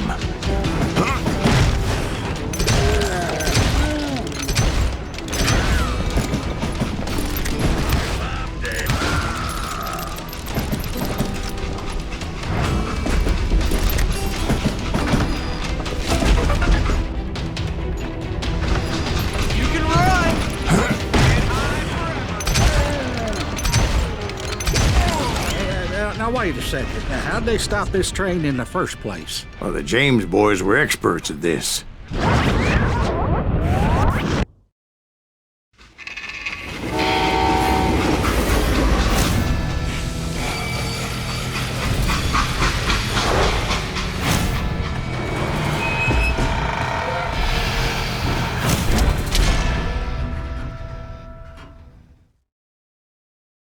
They hopped a freight train having heard there was a big payroll in the express safe. So, I hopped the same train.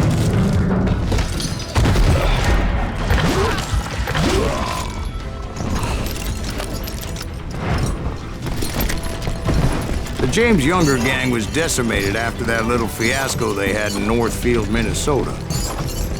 So Jesse needed more men and took on the killer I was after, along with a host of others. I was hoping to find my man and put a bullet in his head. Climbing around that train, I must have swallowed 100 damn bugs before I reached James that... Younger gang pulled the first train robbery west of the Mississippi. Sounds like you hold them in high regard. Everyone knows they were the most famous outlaw gang ever. And you took them all on by your lonesome. Again.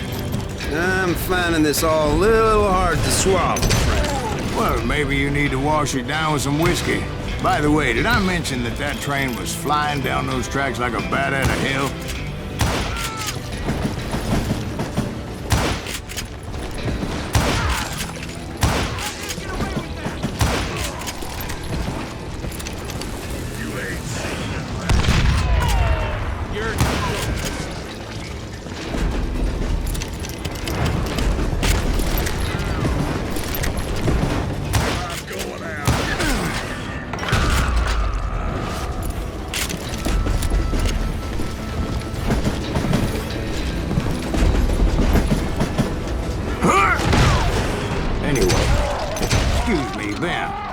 Where would I find the gentleman's facilities? Suddenly I have an urgent need to drain my one-eyed snake. Well, I've had more than a few drinks, and I've been sitting here for quite a spell. Right through there. I've never heard so much malarkey in my life. You think he's bullshitting us? You don't think he's Silas Greaves? I think he's just some old drunk looking for some free liquor.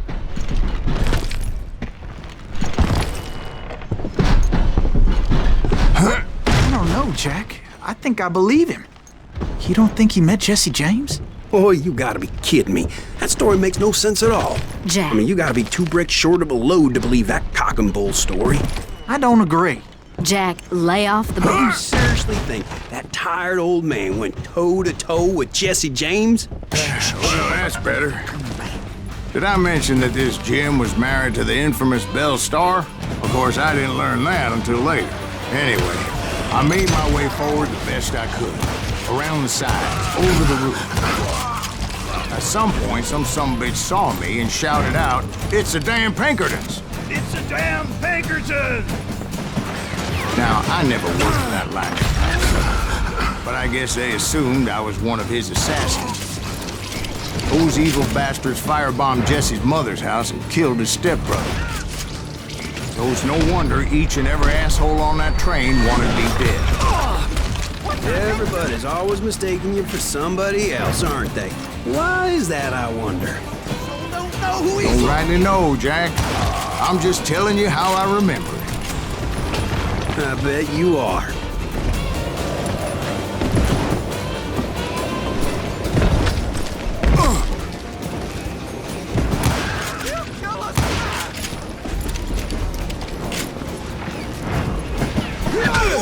mess with us!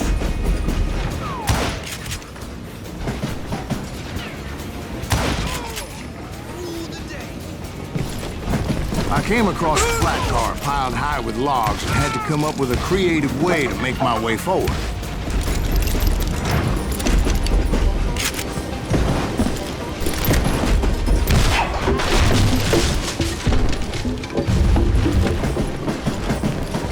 I wondered if I was ever going to find the front of that train, or the bastard I was after. Right about then, I was attacked by some asshole on a Gatling gun.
You bastard!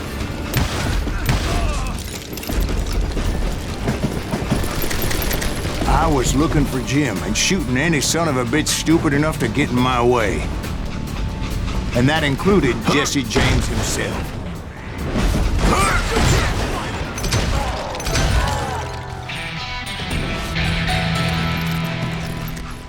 If I'm going out,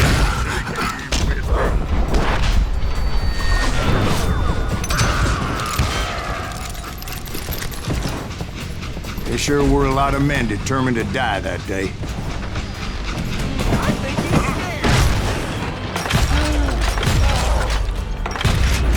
come on, kill him!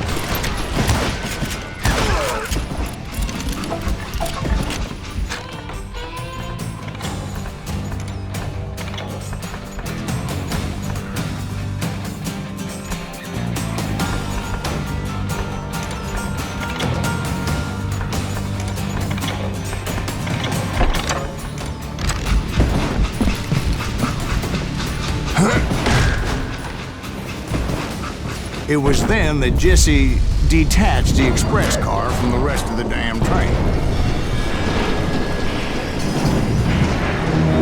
I could see Jesse waiting for me, fixing to kill me so he could get away with all that money.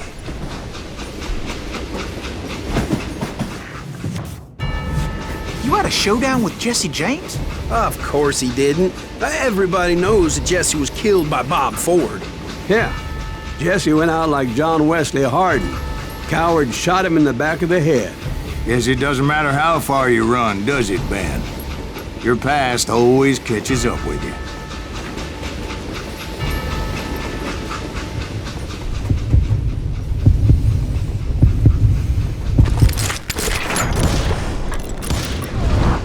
Yeah, I didn't kill Jesse James. Just wounded him bad enough to convince him to hang up his guns. What about that Jim fella? What happened to him? I figure he was up front with a gun to the engineer's head. That bastard slipped away again. I'll tell you how I got him. But first I need to wet my whistle.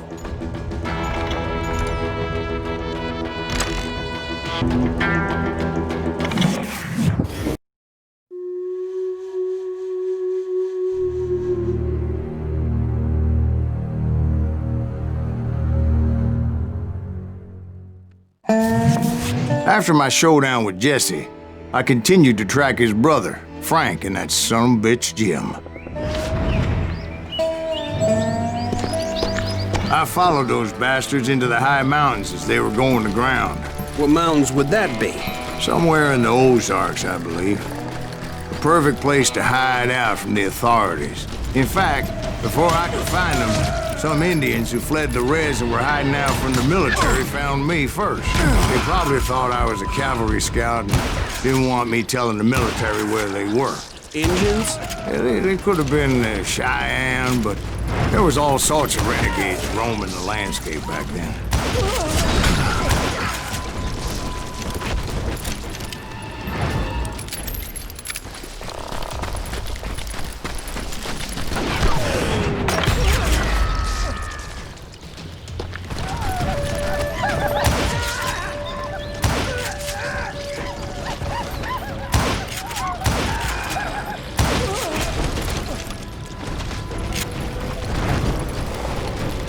Hey, how about another whiskey, Ben? Nothing better to soothe the troubled soul.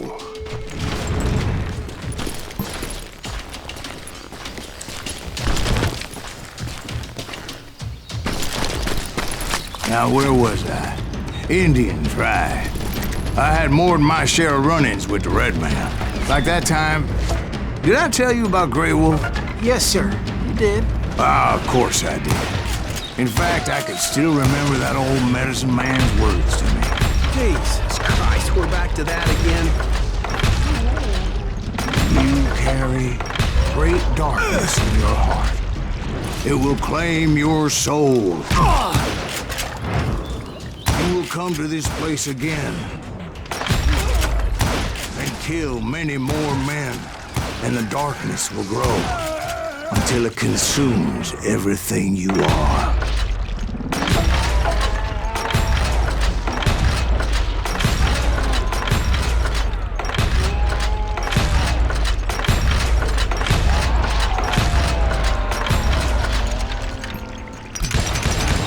So, did you ever find him? Who? The man you are after. Let me ask you something, Ben. You ever think about death? Mr. Greaves, are you all right?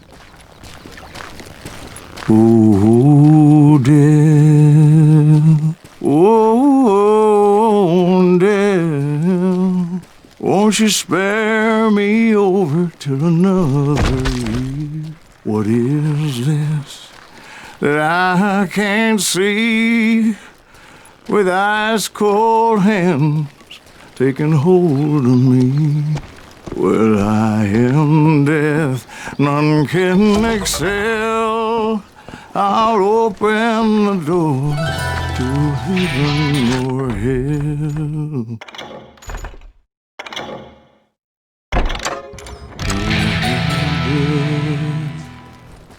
Oh, death, won't you spare me over to another year? Oh, death, won't you spare me over till another year? So, are you gonna answer the question?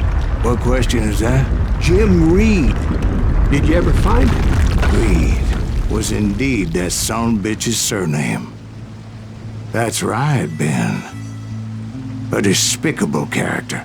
I remember him laughing like a hyena that cold morning they lynched me and my brothers. He was intent on avoiding my vengeance, but nothing was gonna stop me. Nothing.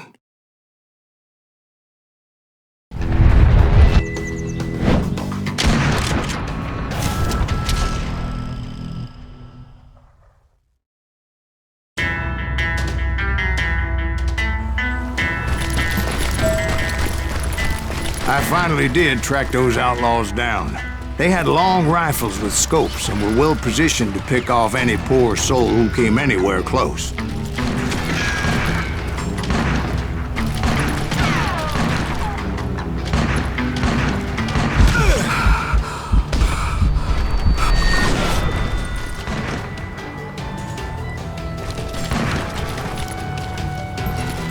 I'm guessing Frank James believed I was responsible for the demise of his brother Jesse. I couldn't really disagree with the man, as I thought Jesse was dead then as well. He backed off as I closed in on him, but he was still intent on killing me. And when I closed in on him again, he backed off again, looking for a better angle on me.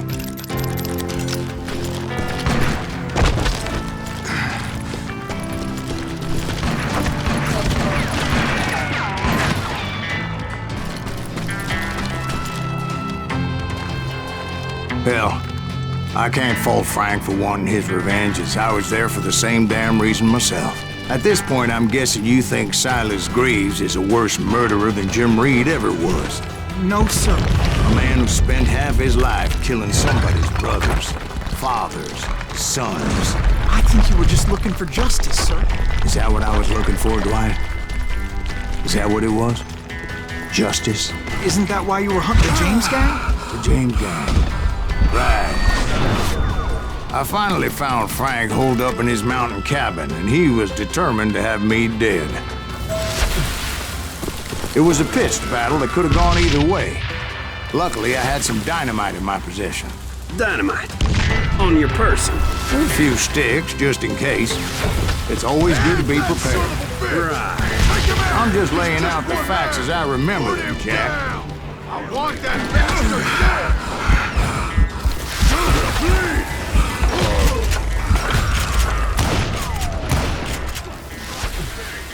This is hurting.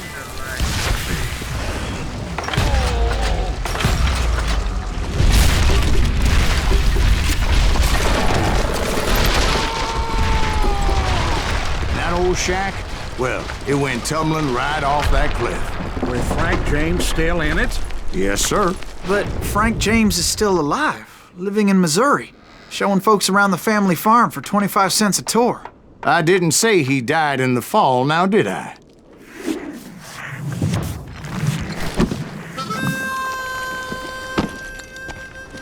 I'm done with this damnable outlaw life. Kill me, don't kill me, do what you will. At this point, I just don't give a shit. I explained to Frank that I had nothing against him personally and that I was looking for someone else. You want Reed? Have at him. I never did like that bastard. I am done here. We parted in peace as Frank pointed out the path to my prey before making his way back down the hill.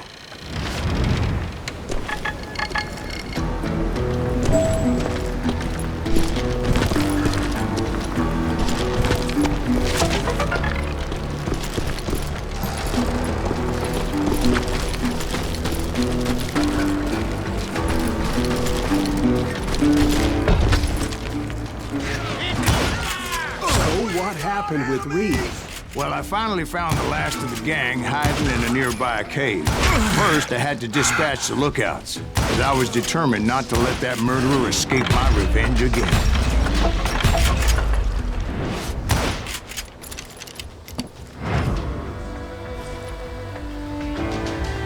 But rather than wander in willy-nilly, I decided it would be better to smoke that sumbitch out. Hey, Reed! I shouted.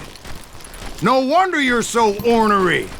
Can't be easy being married to Belle Starr. While you're off providing for the family, she's spreading her legs for every Tom, Dick, and Cole Younger. Not an attractive woman exactly, but very friendly. At least she was to me. Son of a bitch! It was then that the last bunch of bandits jumped out of hiding. Why won't this asshole give up? Will someone please kill him?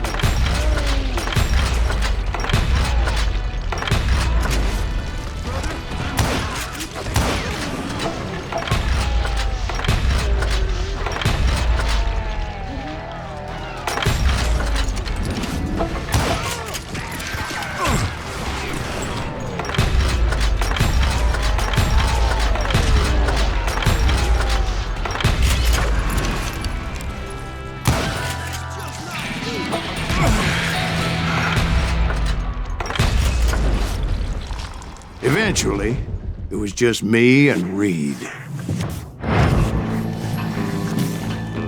I had waited a long time to face him down, so I could repay him for what he did to my brothers.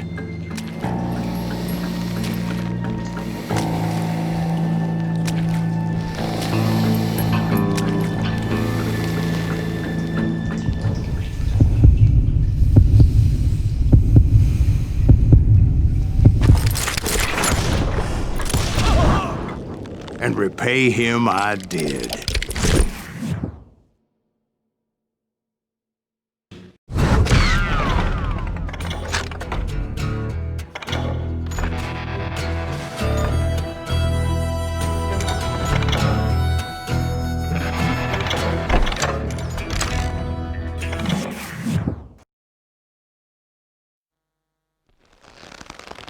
Well, I don't know about you boys, but I'm pretty beat. Well, it's too damn bad you never found that Bob character. Seems a shame you never had to pay. Well, funny thing about that, I did have one more chance at him.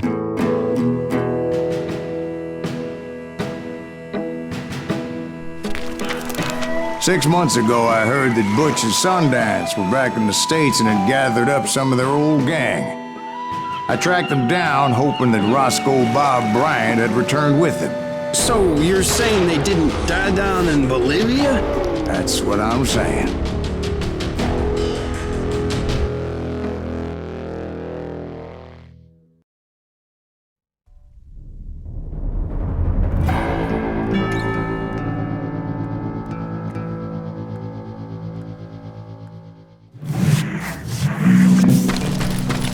"40 years I had waited to get my hands on the last of my brother's killers.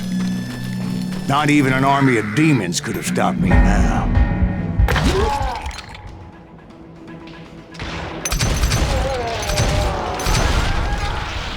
Both Johnny Ringo and Jim Reed fell fairly quickly. But the last one, Roscoe Bob Bryant, That son of a bitch had managed to escape my vengeance time and time again. I couldn't even be certain I'd recognize him after all those years. By now, he had to be close to 70. But for all you know, he could have been dead. That thought had indeed crossed my mind, as did others. For instance, did my thirst for vengeance turn me into something worse than the man I was after? By this point in my storied career, I had killed more men than Bob Bryant ever had. Nothing could stop me from taking his life. I'd been after that killer forever, from the time I rode with Billy the Kid. But that chapter of my story you already know. Chapter of that fairy tale, you mean? Suddenly it was 1910. There I was, an old man roaming a ghost town dead almost 2 decades. The town was falling apart, just like me. But I wasn't about to call it quits.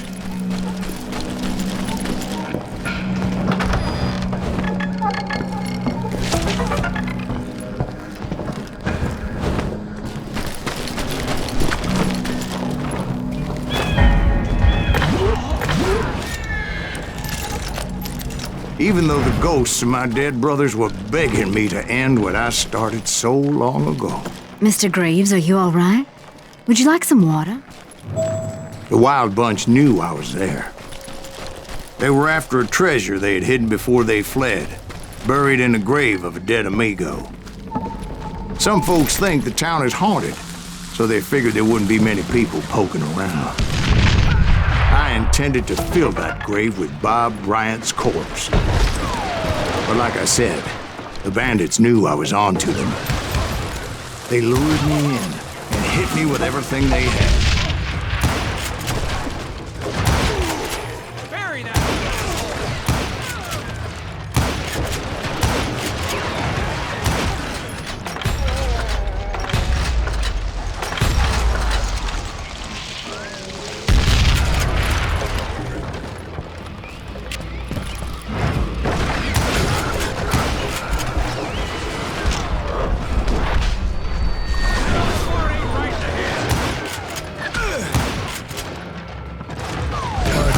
Obviously prevailed since you're sitting here telling us the tale. Actually, in that moment, I did not prevail. So I suppose we're talking to a ghost. Funny you should put it like that, Jack.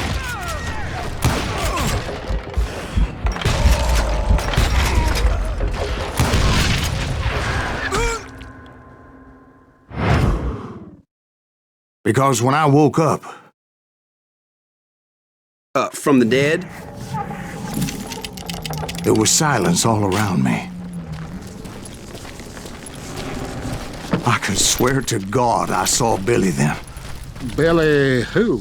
Billy the Kid. William Bonney. He was shooting at me from a rooftop.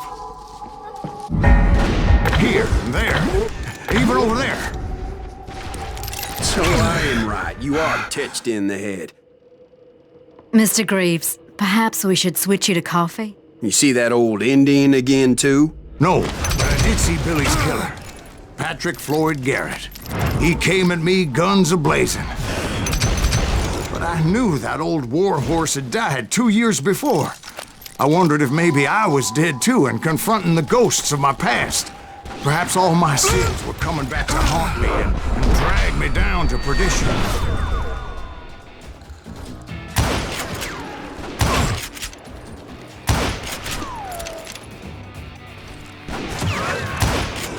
I saw Henry Plummer throw dynamite at me.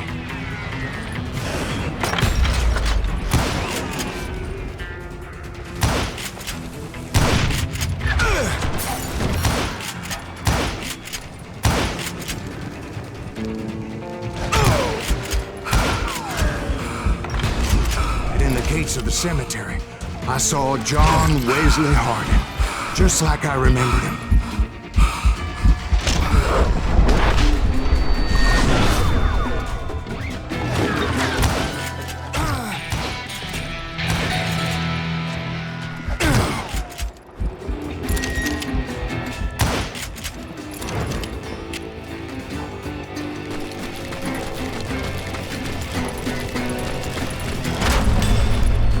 Robert Ollinger appeared with his terrible double-barrel shotgun.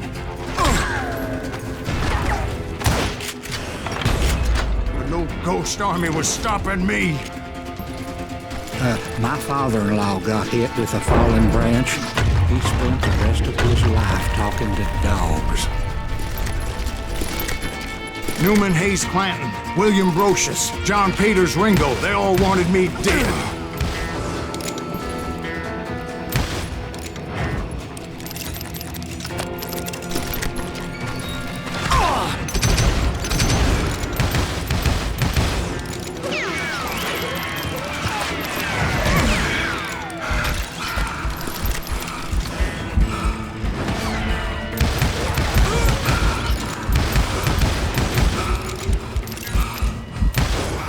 The Dalton brothers, Robert and Grattan, guardians of the Garden of the Dead.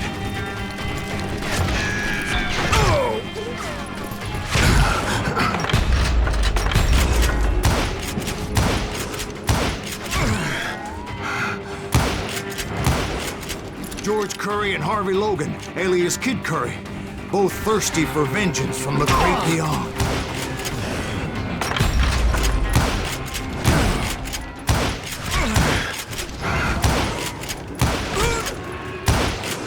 Jesse, Woodson, James, and Jim Reed. Each one deader than the next. I thought I would go crazy.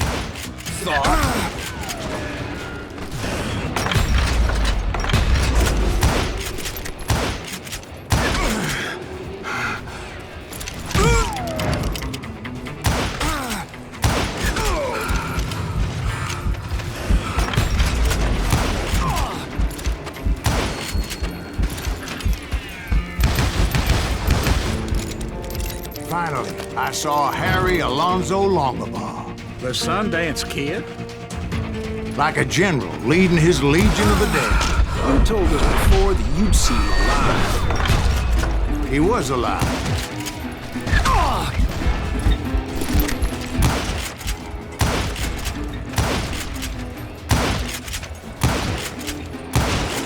Then I heard a voice call to me from afar.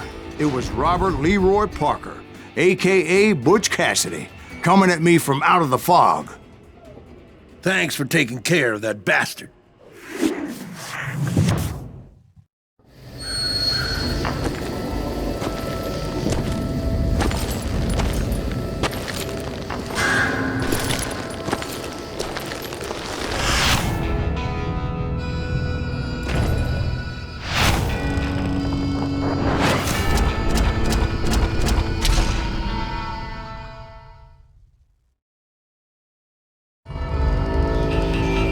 But the kid wasn't quite deceased. Not yet. Takes more than one little bullet to kill the likes of me, partner. Those two looked like they hadn't seen each other for quite a while. Clearly, they were no longer amigos. Shit. I was hoping I wouldn't have to kill you. You won't have to, Butch. I'm killing you first. I asked them about Bob Bryant, but they were too busy with their own heated conversation. Let me get this shit straight. You want my money and the love of my life? You frittered it all away, Butch. Edda's mine. So is that damn money. I didn't want to shoot anybody until I had an answer to my question, but those boys didn't give me much of a choice.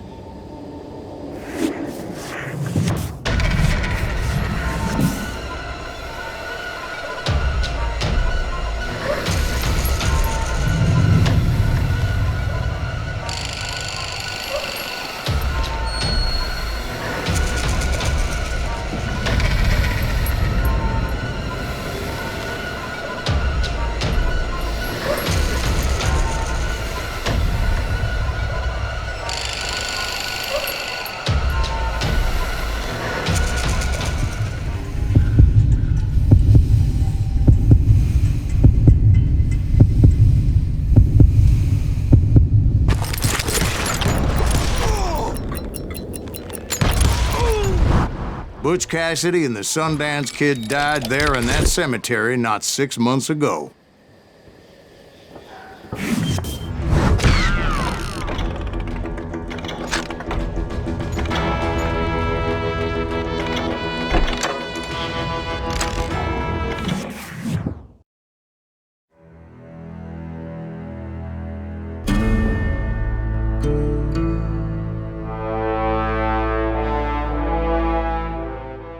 Butch Cassidy and the Sundance Kid were killed by the Bolivian army. Everybody knows that. That's the legend, but it ain't the truth.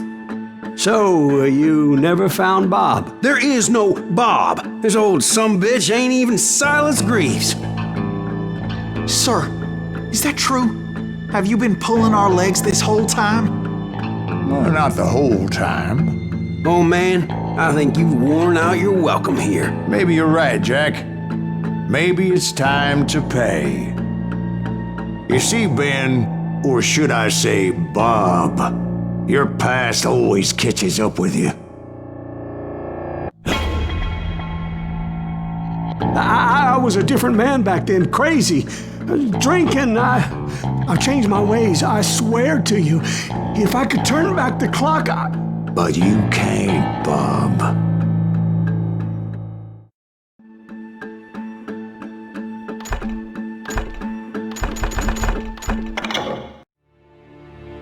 Why'd you toy with me like that? Telling those tales, knowing all along. Why not just lay your cards on the table? Wanted to suss you out, Bob. See what kind of man you turned out to be. Maybe prod you into drawing on me. See, all those years on your trail turned me into a killer. Can't even remember who I was before you tried to murder me. You, on the other hand, walked that very same path in exactly the opposite direction. What do you mean by that? You think your life is worth sparing, Bob? Boy, what's your name again? It's Eisenhower, sir. Dwight Eisenhower. What do you plan to do with your life, Dwight Eisenhower? Tomorrow I'll be leaving for West Point, sir. So, you want to be a soldier? Well, then do it right, son. Don't tear down the world out of anger and spite like I did. You build it up. You do something decent with your life, you hear me? Sir? Yes, sir.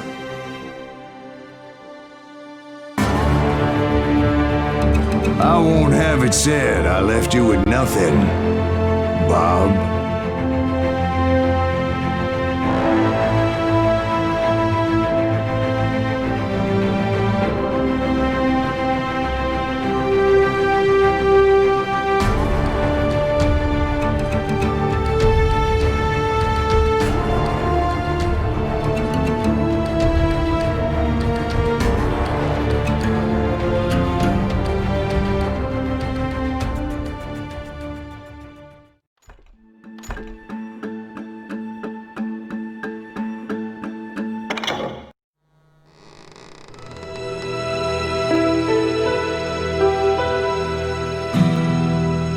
Why'd you toy with me like that? Telling those tales, knowing all along.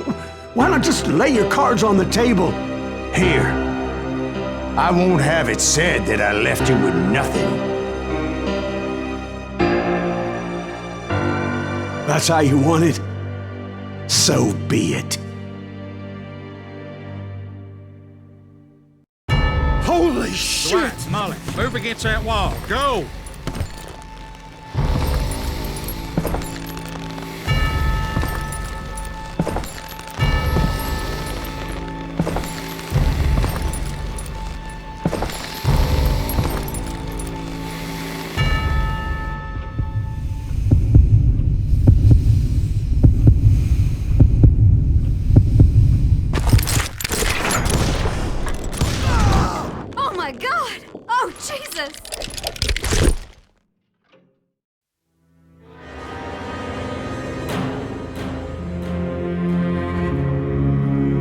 Did you know it was him all along? Cassidy told me Bob was in Abilene before he died. But I wasn't sure Ben was my man until he revealed how much he knew about Ringo and Reed. The coin, of course. Well, that was the last nail in that particular coffin. I better go get the sheriff. You okay, boy? You're looking mighty shook up. Dwight, maybe you best go home. Young Eisenhower here is leaving for West Point tomorrow. He shouldn't get caught up in something like this. I think I might head out myself at this juncture. Unless you want to stop me, Jack. No, sir, Mr. Greaves. So where you going now? Now that you had your revenge? Doesn't really matter, does it? As I've sold my soul for it, and will never again walk with those I have lost.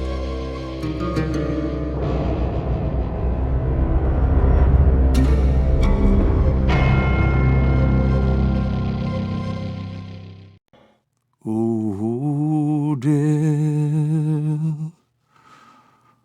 Oh, dear. Won't you spare me over till another year?